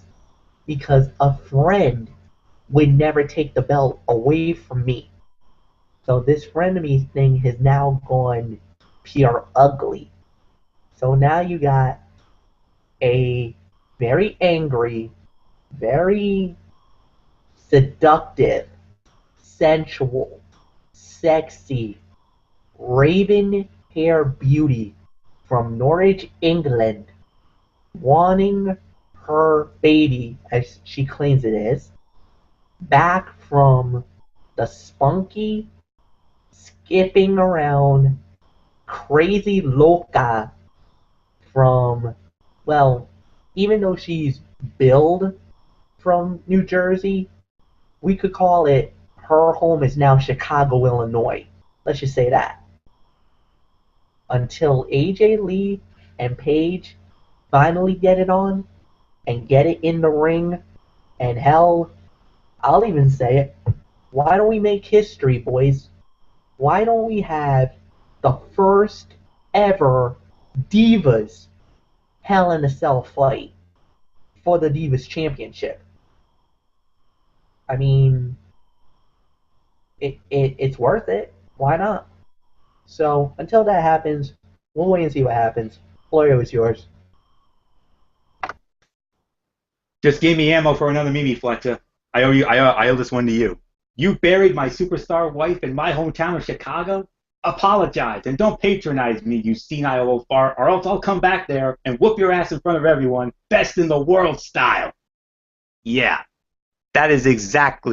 think that is exactly what Mr. Philip Jack Brooks, a.k.a. CM Punk, is thinking. I think that was exactly what was going through his mind. I bet you he saw that. I bet you he did. And when he did, well, those eyes and those veins were throbbing. And when those eyes and veins throbbed when he wrestled, you knew you were in trouble. Major trouble. Because whenever you were in trouble with him, what did he do about it? He whooped your ass. Best in the world style. Why? Because he is, and always will be, the best in the world. Is there anything else I need to say about that? So, I think this was probably my best media of the night. I thought it was going to be my JR and El Torito one, but I think I got, judging by the peanut gallery here, I think I got a great reaction from this one. I loved it. So, all right, I'm glad you enjoyed that. So, I'll leave it up for a little bit longer so you can admire its glory. But while I go over the fight, but they have a thing on the Mimi G now where they're trying to tone down the profanity, and I'm trying to be respectful of that. So I tried to do that. Was basically the best PG way I could go on that. So, but believe me, if they hadn't done that, I would have gone off. But that's the best I could do in a PG way. But anyways, absolute dud. I mean, I cannot believe they had AJ Lee lose to Lee. But here's the thing, Alicia Fox, she is an okay wrestler. I'll be honest. Michael Bullock. Michael Bullock he's thrown out a Mimi of his own, and we're gonna pull that up as soon as we get to our review. I have one as well when it comes to our review of the show tonight. So, but anyways, there you see it. There's the Mimi I created. There's the CM Punk apologize Mimi. Very popular tonight. I don't blame you. But anyways, Here's the thing: Alicia Fox is not that bad. I mean, she's not Cameron or even Marie bad. She actually is a solid wrestler. I will give her that. I mean, she is a former Divas champion. Remember that 4 years ago, she won the Divas championship, fatal four-way pay-per-view. Held it for 2 months, dropped it to Melina Perez at SummerSlam 2010. We all remember that. And hasn't had a sniff of it since. She's had a few shots at it, but never went over. But is it just me, or is there a feeling that maybe they may have Alicia Fox as sort of like Paige's enforcer? Are you starting to get that kind of a sense, guys, based on that, based on the way she introduced her? So, because remember, Tamina Snuka was AJ Lee's enforcer before Tamina Snuka went down with the injury, tore her ACL, I believe. But yeah, I mean, I can't believe they had AJ lose in Chicago and lose decisively to Alicia Fox, even though Paige had a hand in it. I know they want to further the storyline between Paige and AJ, and that's understandable. A Divas Hell in a Cell match, that would be freaking awesome. Especially if you have two of the five best workers in the game today going in there. I'm for it. I'm for it. Without a doubt, I'm for it. So there's the Mimi right there. That's exactly what was going through CM Punk's mind right now. I bet you that's what he was thinking. I mean, if it was me and that was my wife in there and they did that to her and I got a hold of that, Ridiculously Over would have come out big time. Big time. That's all I can say about that. So yeah, there you go. So absolute dud, another one of the worst fights of the night, and maybe I don't know if Alicia Fox might get a title shot out of this because she pinned the Divas champ, so we'll have to think about that. So, all right, let's move on. Let's see here. Okay. Next up, we had a match. It was the United States Heavyweight Champion Sheamus going one-on-one with Damien Mizdow. Winner of the match in 5 minutes and 25 seconds, it was Sheamus. I do believe Michael Fletcher leads off on this one. Michael Fletcher, your thoughts? I thought this was a solid fight. I thought they did pretty good with this. I'll give it at least 2.5 stars is my rating for it. I was telling Anthony that this had the makings of one of the top fights of the night, and Anthony was like, yeah, but I mean, at the time, I didn't really get to see full coverage of the triple threat, but I think it was good enough for me, and I enjoyed it. So, like I said, 2.5 stars is my rating. Anthony, I give it to you. Yeah, 2 to 2.5 stars is the correct rating for this fight. It was a solid match. I probably would say third best fight of the night, to be honest with you. I mean, it was nice to see a solid quality match for a change. I mean, still not really sold on the Mizdow character, but you know, they want to keep, you know, building up Sheamus, and rightly so. I mean, he is the United States Heavyweight Champion, and he's had a very good run with that thing so far, 147 days. So I'll give him that. So well, soon to be 148 days rather, but I don't know what's next. I mean, are we going to have a Sheamus and Miz feud for the United States title? I mean, it would be that kind of would be interesting. I don't know. We'll have to wait and see on that. Tag team match coming up Friday night on SmackDown. It's going to be U.S. Champion Sheamus and Intercontinental Champion Dolph Ziggler versus The Miz and Damien Mizdow. So we'll see how that turns out. We'll read about that tomorrow night when the spoilers come out. So, but to me, 2 to 2.5 stars, solid match, third best fight of the night. Nothing left to say here except Michael Bullock, it's yours. Yeah, I do agree. It was a 2 to 2.5 star fight. I mean, I thought it was all right for what it was worth. So, yeah, not really buying to this whole Damien Mizdow character. And I mean, Damien Sandow. I mean, and as we said before here on the Wrestling Forum, it was last year he was this close to becoming the WWE, or should I say, the World Heavyweight Champion at the time. And how the mighty have fallen. And, yeah, they put him into all these get-ups, and now it's Damien Mizdow. Ugh. Yeah, but all in all, I mean, it was good. And, of course, you want to keep Sheamus looking good as the United States champion. So, yeah, there's really nothing else to say except 2 to 2.5 stars. So with that being said, let's move on, Florio. Yep, and move on we will.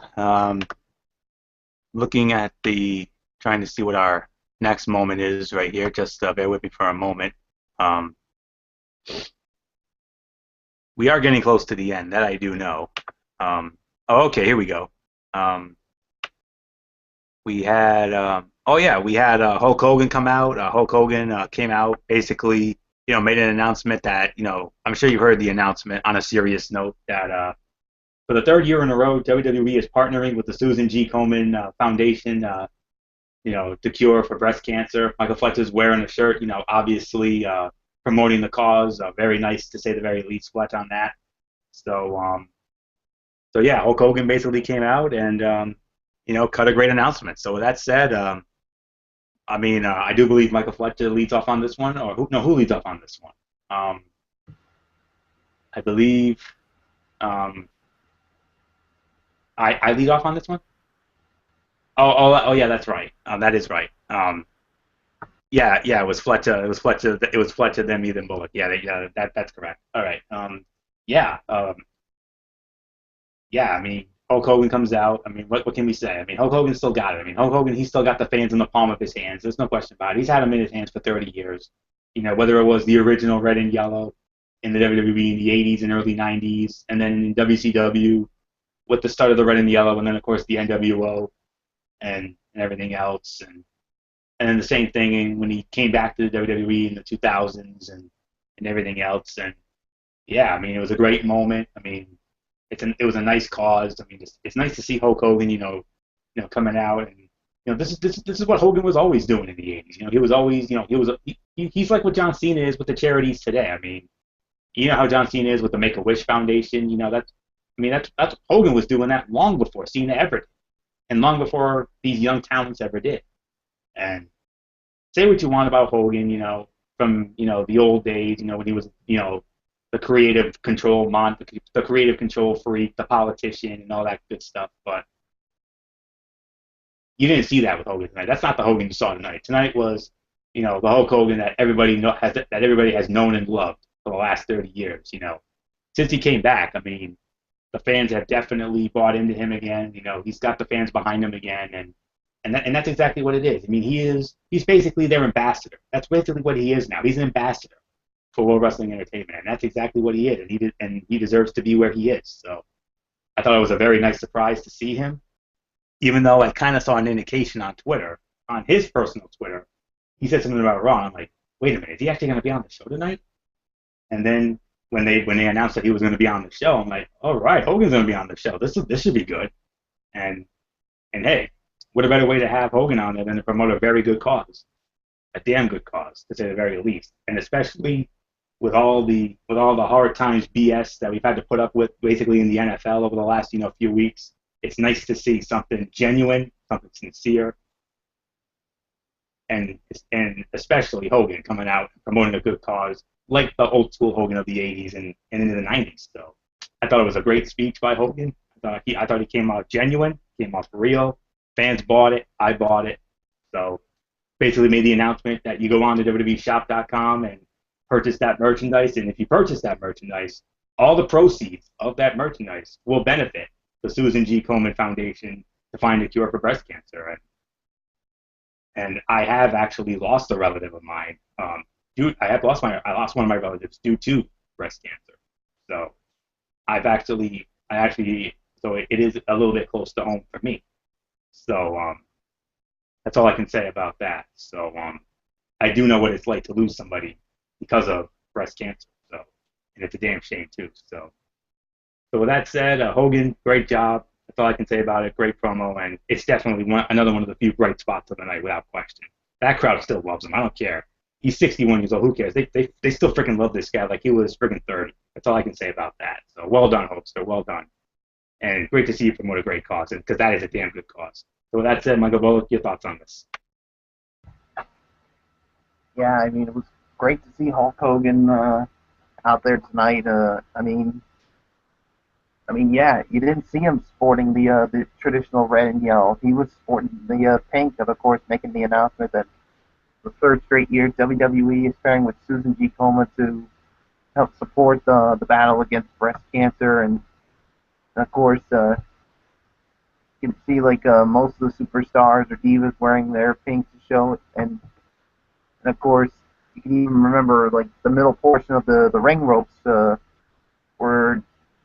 was in pink too. So yeah, yeah, I mean, breast cancer is another one of the most killer cancers out there. I mean, it affects women everywhere. I remember it's a nice little story. Well, I mean, my girlfriend's mother once was once battled breast cancer, and all I can say is she's now cancer free. And yeah, absolutely. And I mean, and even yes, but it's on a serious level, and you can even before you've seen like divas even share stories about some like their own mothers who were battling breast cancer. So yeah, great to see the Hulkster promote it, and like you said, any of the gear that you get, the money that you the money from that will go to the fight against breast cancer. So great to see Hogan promote it. So with that being said, let's move on to you, Fletch.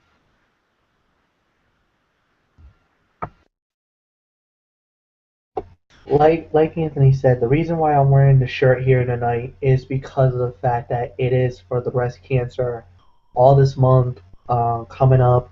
It is Breast Cancer Awareness Month. This is the shirt that I got.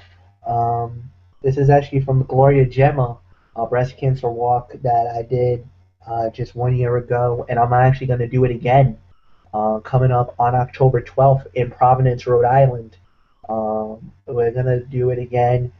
Myself, the First Lady of, uh, of the wrestling form, Megan Silva, we're doing it, and a few other people, a lot of our friends that we know very well, who is very near and dear to our hearts. We're all going to do it again. So we hope that you guys can. What I'm going to do is actually, Anthony, with permission, I like to provide a link to that so that you guys can actually do a donations. Take donations any way you like, any way you Sure. can. We have a group called the Warriors of Hope. That's our little group. Um, and what we'll do is I'll send you a link for it, and all the donations will go on the behalf of that group for breast cancer awareness and everything else. Um, and it is a killer, guys. It's one of the biggest problems with the women. A lot of great young women has died because of this. And it was cool to see Hulk Hogan and coming out, and even we were saying how great of an ambassador that he is for professional wrestling, and he is. And the fans really loved it. It was so respected. And not only that, but the way that they presented it and the way that they rolled it out tonight, I thought was an awesome moment. I definitely enjoyed it, and I loved the way they did it. Um, so for me, this was a very emotional segment. This was a very emotional thing to see, and it was awesome. So please, whatever you do, do indeed go to www.shop.com right now. Do purchase the merchandise for the awareness, and like I said, at least for here in the local area here in Rhode Island, like I said, I am going to provide Anthony with that link so that you fans, the wrestling forum fans, can do what you got to do. Please donate. It's for a worthy cause. It's for cancer research, and not only that, but it's also for awareness. Um, they do a lot of great functions, especially here in the Rhode Island area. For Gloria Gemma, this is actually the third consecutive year they're doing this. So do whatever you can do to help for breast cancer and whatnot, and to get breast cancer awareness as well. So please do that. Bottom of my heart, thank you so much as always. And I mean, this was awesome. This was an awesome segment, and I really felt like it was such a welcome relief. It was nice to see the WWE do it. You know, and once again, this was started by John Cena, as usual. We might call him the Golden Boy or this or that, or say whatever we want to say about it, but he really wanted this to be addressed, and think that the fans should rally around it, and they did. Not only did they rally around it, but I encourage my fellow colleagues in the wrestling forum to rally around it as well. And I believe that Anthony and Mike Bullock will definitely do it. I know Derek has said that he would do it as well. So, I mean, it's always greatly appreciated, fellas. And as always, so that's why I'm here to represent, wear the pink tonight, uh, to start the awareness. And who knows, I might wear it from now until the end of the month. I don't think I'll wear it each and every show, but I'll try to wear it maybe every Monday night for the wrestling forum. So we'll see what happens. Uh, but for that, Anthony, let's just move on. I think it's main event time. I do believe you're right on that, Fletch. Let me check it out. Um, let me check it out here. Yeah, I believe you are correct on that. Yes, it was the main event. It was Dean Ambrose, the Lunatic Fringe, and John Cena versus the Viper, Randy Orton, and Corporate/Citizen Kane. Winners of the match via disqualification was John Cena and Dean Ambrose in 10 minutes and 40 seconds. So with that said, Michael Bullock, you lead off on this one. Your thoughts on the main event?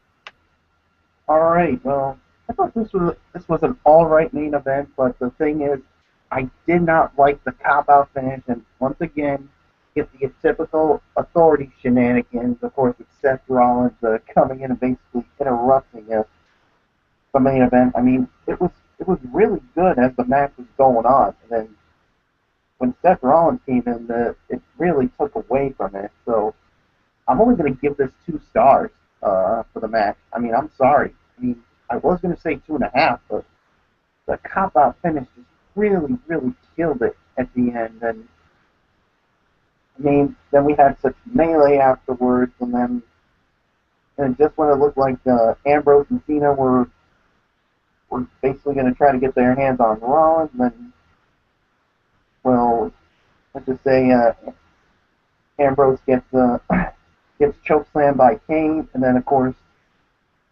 John Cena suffers an RKO to Randy Orton, and then they place the briefcase into the ring, and then of course over the head of Ambrose, and then it was a curb stomp to Dean Ambrose on the briefcase, and then just when you thought they were done, Rollins does the same thing, only this time to John Cena as well. So, yes, well, they both got a taste of that briefcase, but not in the way they wanted it to. So, 2 stars is my rating on the match, and a way to close out what I thought was, unfortunately, another bad edition of Monday Night Raw. And the memes that I created with the CM Punk apologize will pretty much describe it. So that's pretty much my take on the main event. So let's move on to you, Fletch.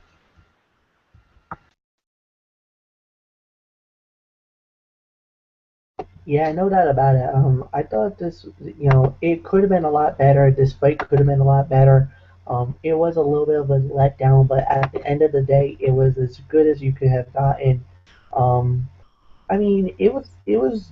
I understand why you would be really yelling out of the thing about what the hell and this and that and blah blah blah blah blah. But let me tell you guys, at the end of the day, it was all right for the most part. It's just that when you get a great situation and it just didn't turn out the way you're hoping for it, well, it pretty much was one of those things that I have to say that um, it's it was okay, but I have to say it was not really a great. It was good, but not great. I could say 2.5 stars. But at the end of the day, Authority gets the Duke over Cena and Dean Ambrose as they both get the curve stomp on the Money in the Bank briefcase and lays them out, showing that they do have their dominance here tonight. And I mean, it was a good way to end what was a very disappointing Monday Night Raw. So, Anthony, I give it to you.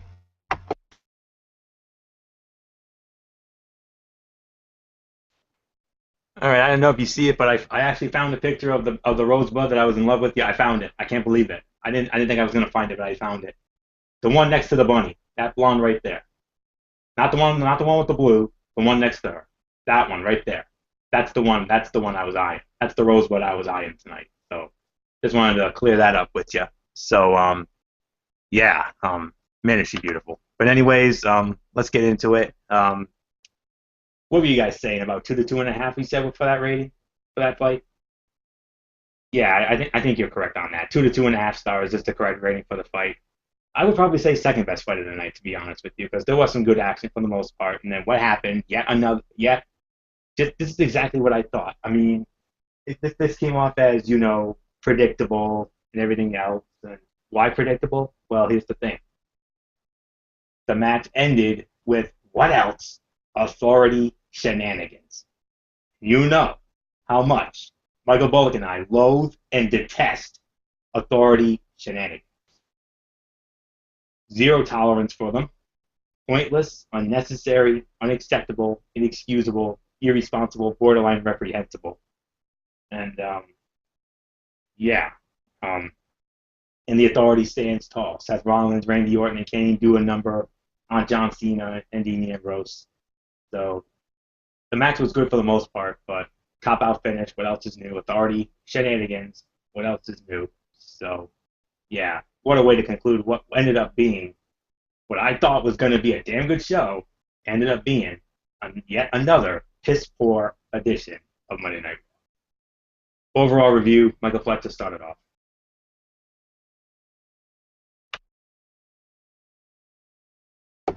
Yeah, we were looking for something better. We didn't get that much better. Unfortunately, we only got an average, mediocre, and like Anthony would say, it was a piss poor Monday Night Raw. The only good fights was the triple threat for the Intercontinental title.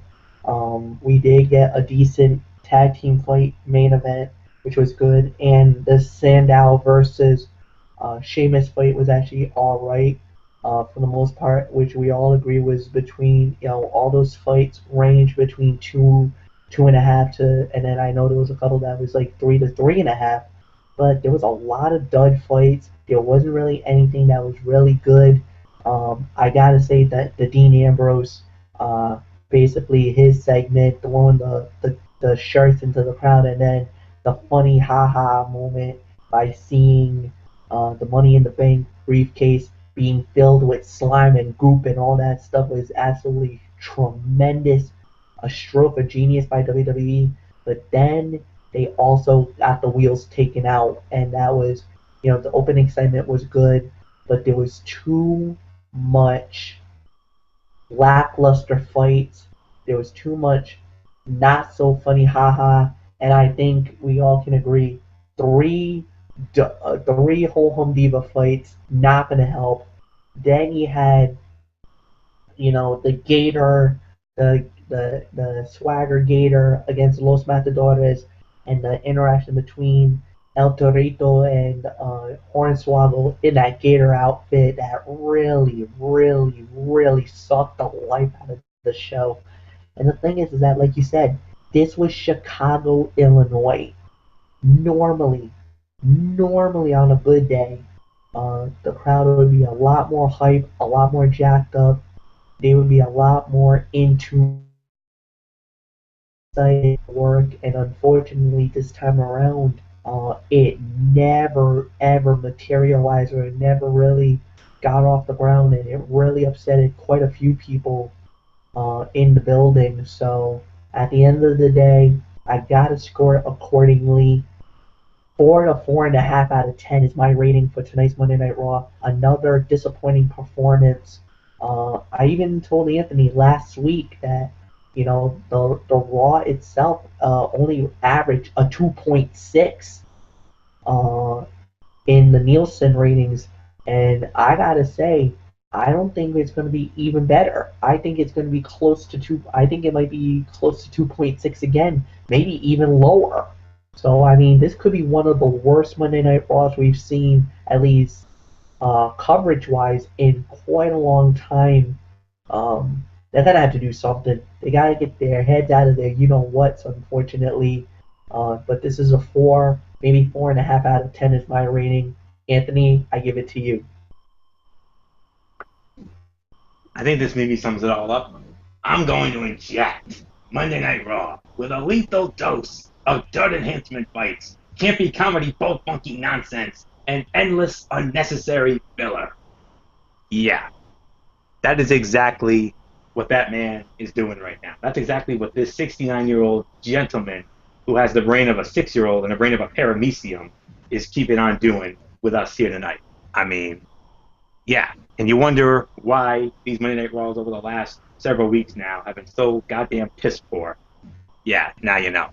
It's because all that stuff you see right there, the dud enhancement fights, the campy comedy, bull funky nonsense, and the endless, unnecessary filler has been absolutely killing this show for the last few weeks. And, oh, horrible.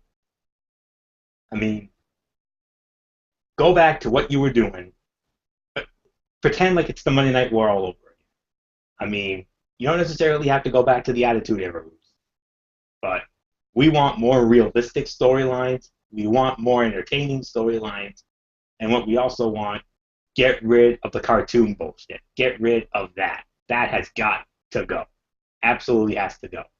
I mean, this is why WCW kicked your asses 84 weeks in a row during that little losing streak of yours. Because they were producing better content. The stuff that you were doing back then, it's basically what you're doing right now. Too many ridiculous, over-the-top, cartoon-type characters. I understand you're trying to be a family-friendly environment. I get it, the whole PG, whole funky nonsense on that. I understand that. But enough's enough. And we old-school wrestling fans, we're not going to stand for it anymore. I mean, this is why the IWC craps all over this show every single week. Now, don't get me wrong. It had its moments tonight. I mean, we had that triple threat match for the IC title. I thought that was a good match. And you also had a solid match with Sheamus and Miz. I thought that was a good fight, too. And then the main event was pretty good up until the cop-out finish. And then you had a few good segments. You also had the segments. The opening segment was the segment of the night. The Ambrose and Rollins segment, that was good, too. Crazy, but good. And then Rusev and Big Show, that was pretty cool as well. But the Dud Enhancement fights, 3 Ho-Hum Diva fights, campy comedy bull funky with Slater Gator and Hornswoggle in the Gator costume. You were doomed from the start. So, all I can say is Chicago. This show was in Chicago. For the last, 5 or 6 years now?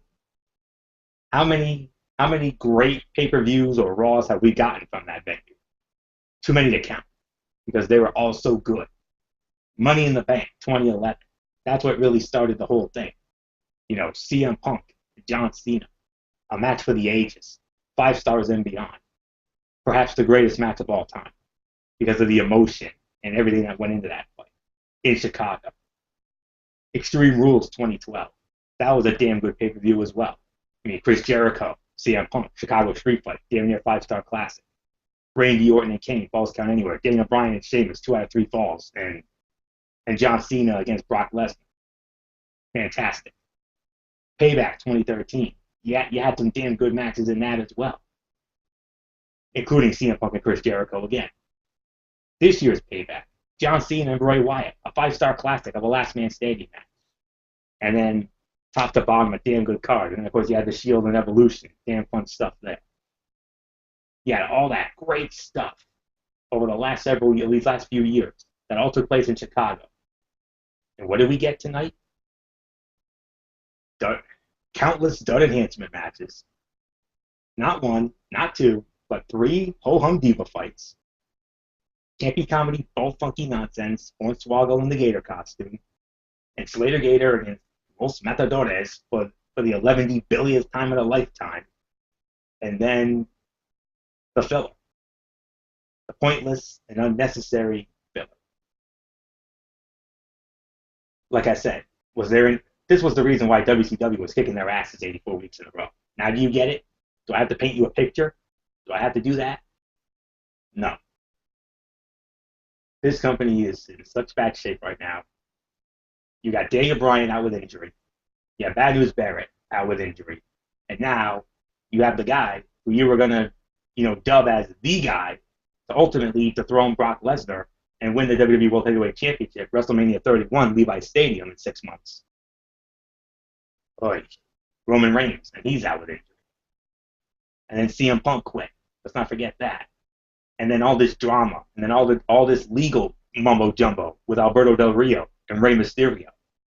I mean, you wonder why they're in such dire straits right now. I don't know who's worse for wear right now. Is it WWE or is it TNA? But I'm going to be honest with you. TNA Impact lately has been blowing Monday Night Raw out of the water. If you didn't see the last two Impact Wrestling shows, the No Surrender special, which was freaking awesome, Bobby Roode, Bobby Lashley, TNA title, and then that tag team series, the ladder match with the Wolves, 3D and the Hardys, those two matches combined were more entertaining than these last few weeks of Monday Night Raw altogether.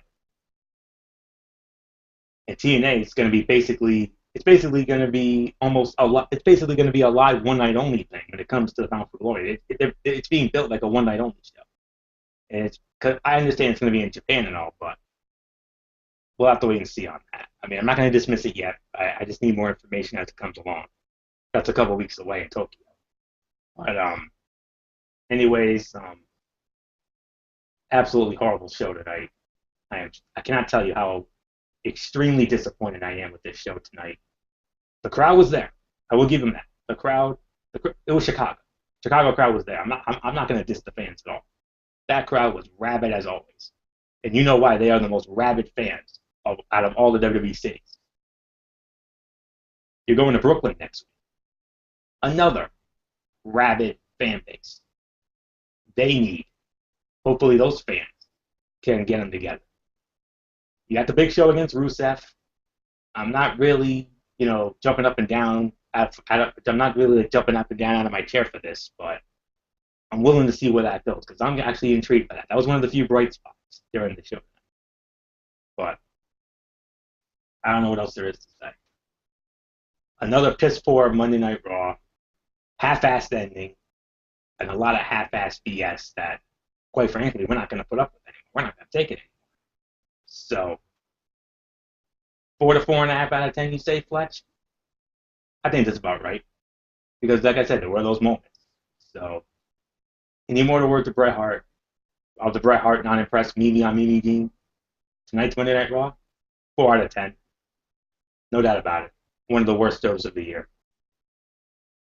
Get your act together, WWE. Get your heads out of your goddamn asses.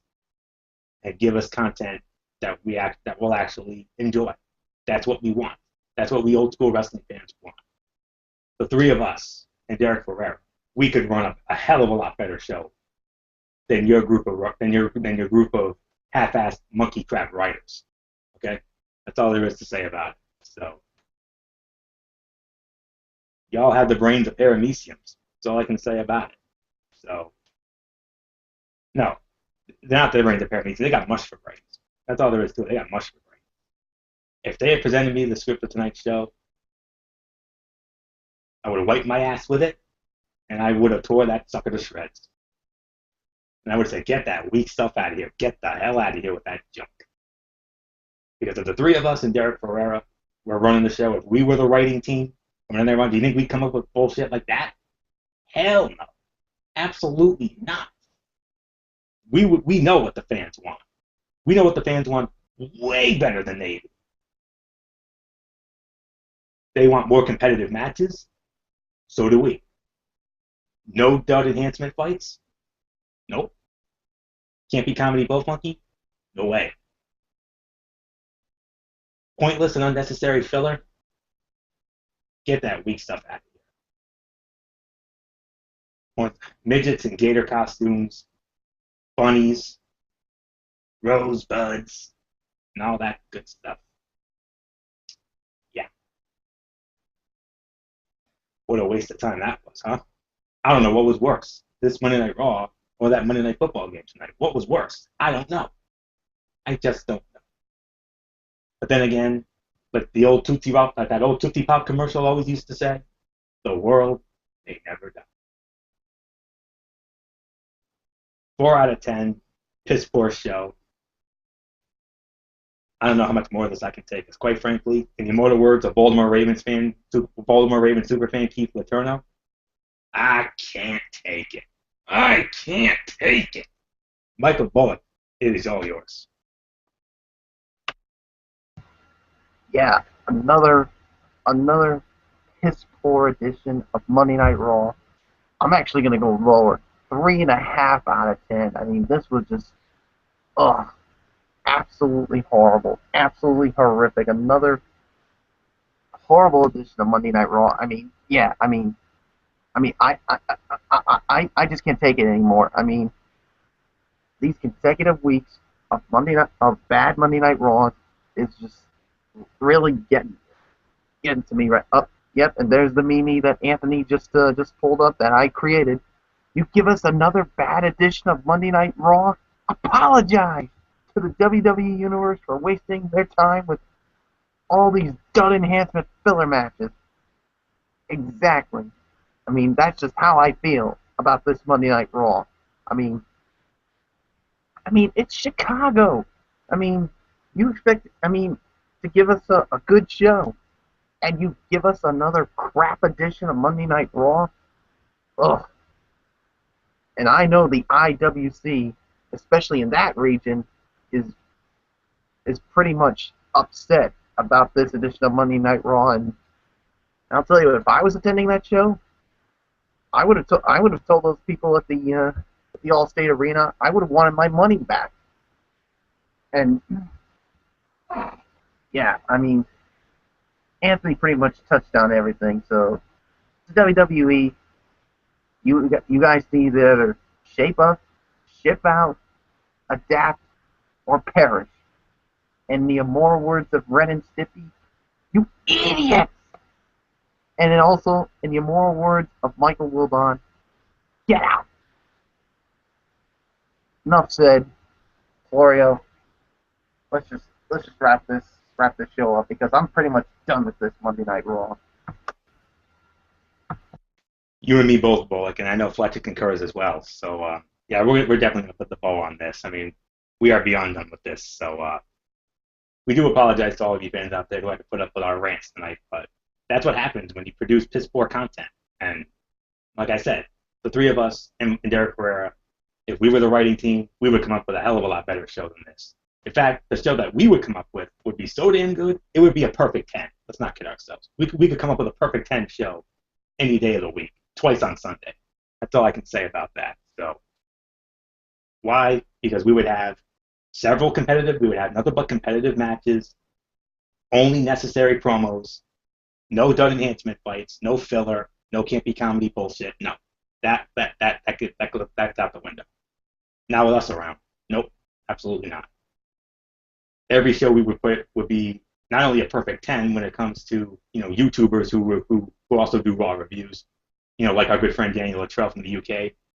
And I know, and I honestly cannot wait to hear what Derek Ferreira has to say about this, because I bet you Derek Ferreira was right there with us. That's all I can say about that. He's going to have a podcast up sometime tomorrow. So, all right, that's going to do it for this edition of the Wrestling Forum. We thank you very much for tuning in. We're going to get on with our shout-outs now, and Michael Bullock, I'm going to have you lead up with the shout-outs, then throw it to Fletcher, and then I'll end it, because it's my channel and I want to promote the content. So, Michael Bullock, let's start off with your shout-outs tonight. All right, special shout-out to all of our tremendous fans and viewers out there who continue to support our shows, whether it is the Wrestling Forum or Strictly Sports, whether it's College Football Friday or NFL Saturday, it doesn't matter. We really appreciate it. We thank you all so much for joining us on another edition of the Wrestling Forum. So, shout-outs to our super fans, Dee Woodson, Kevin Woodson, Matt Ward, Jason Hicksenbaugh. Shout-outs to our friends from our high school days, Al Britterson, Jimmy Alden, Rob Parsons, Eric Carrier, the First Lady of the Wrestling Forum, Megan Silva, and the First Lady of Strictly Sports, Kaiser Butler. And, of course, shout-out to the Grand Poobah himself, Derek, or the Hardcore Pipe Bomb, Derek Ferreira, for not, he's not with us tonight, of course. He's the social media ambassador for Monday Night Football, as he's been, and man, I feel bad for him that he had to be the ambassador of this dud edition of Monday Night Football tonight. So, but he'll be back with us Friday night on Strictly Sports College Football Friday. So, yeah, that's pretty much going to do it for me. I'll save the shout-outs the rest of my shout-outs for Saturday night. So, yeah, so pretty much until Friday night for an all-new edition of Strictly Sports College Football Friday. This is Phenom and the Vice President of the Rhode Island chapter of the Yes Movement, Mike Bullock, saying, y'all know the routine, everybody. And, of course, we thank you all so much for listening to us. So, thumbs up. Talk to you later. Yeah, throw it up 4-4 style. Have a great rest of the week, everybody. And until Friday night, bye for now, my friends. So, that being said, let's get into your shout-outs. I'm just gonna make it short and sweet and straight to the point. First off, I want to say thank you to all the great fans out there who watches the Wrestling Forum. You guys are muchly appreciated. To all the super fans, you guys already know who you are, so I don't really need to go that much deep into it. To my friends in the junior high and high school days, you guys already know who you are. The 2184 crew, much love to you guys as well. I'll get to see you guys on Thursday night.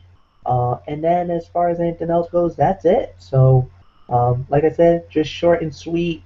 So until then, see you guys on Friday night. Mike Fletcher, 1,000 pounds. I'm out. Good night. Tony, let's set this baby home. Yeah, we're gonna send the baby home indeed. Like I said, thank you very much to all of you for tuning in tonight. We appreciate it as always, and we really appreciate you putting up with our rants tonight. I mean, I apologize that you had to put up with our, three pissed off and disgruntled wrestling fans tonight, but that's what happens when, like I said, that's what happens when you produce, piss poor content. That's exactly when we're not going to take it, and we're gonna, we're gonna stand up and fight against what we think is unfair. And that show tonight, that was not fair. That was not fair to us personally. But anyways, special shout outs to all of our fans out there who continue to make the Wrestling Forum, along with Strictly Sports College Football Friday and NFL Saturday, as ridiculously over as they are. We appreciate it as always. Of course, special shout outs to our super fans, Dee Woodson, Kevin Woodson and the family, Matt Ward, Daniel Luttrell from the UK. Can't wait to hear what he has to say about this show tonight. I bet he's probably just as angry and disgruntled as we are, and I wouldn't blame him if he was. Of course, the grand poobah of our show, our hardcore python, Derek Ferreira. I know it's a long night for him, and he's already promised that when he does, he's not going to be with us on Saturday night for our NFL Saturday show, but he has promised the biggest rant in the history of his SoundCloud. So you might want to check that out. Gee, I wonder why he'd be going. I wonder why he's going to be going on such a rant. I can only imagine.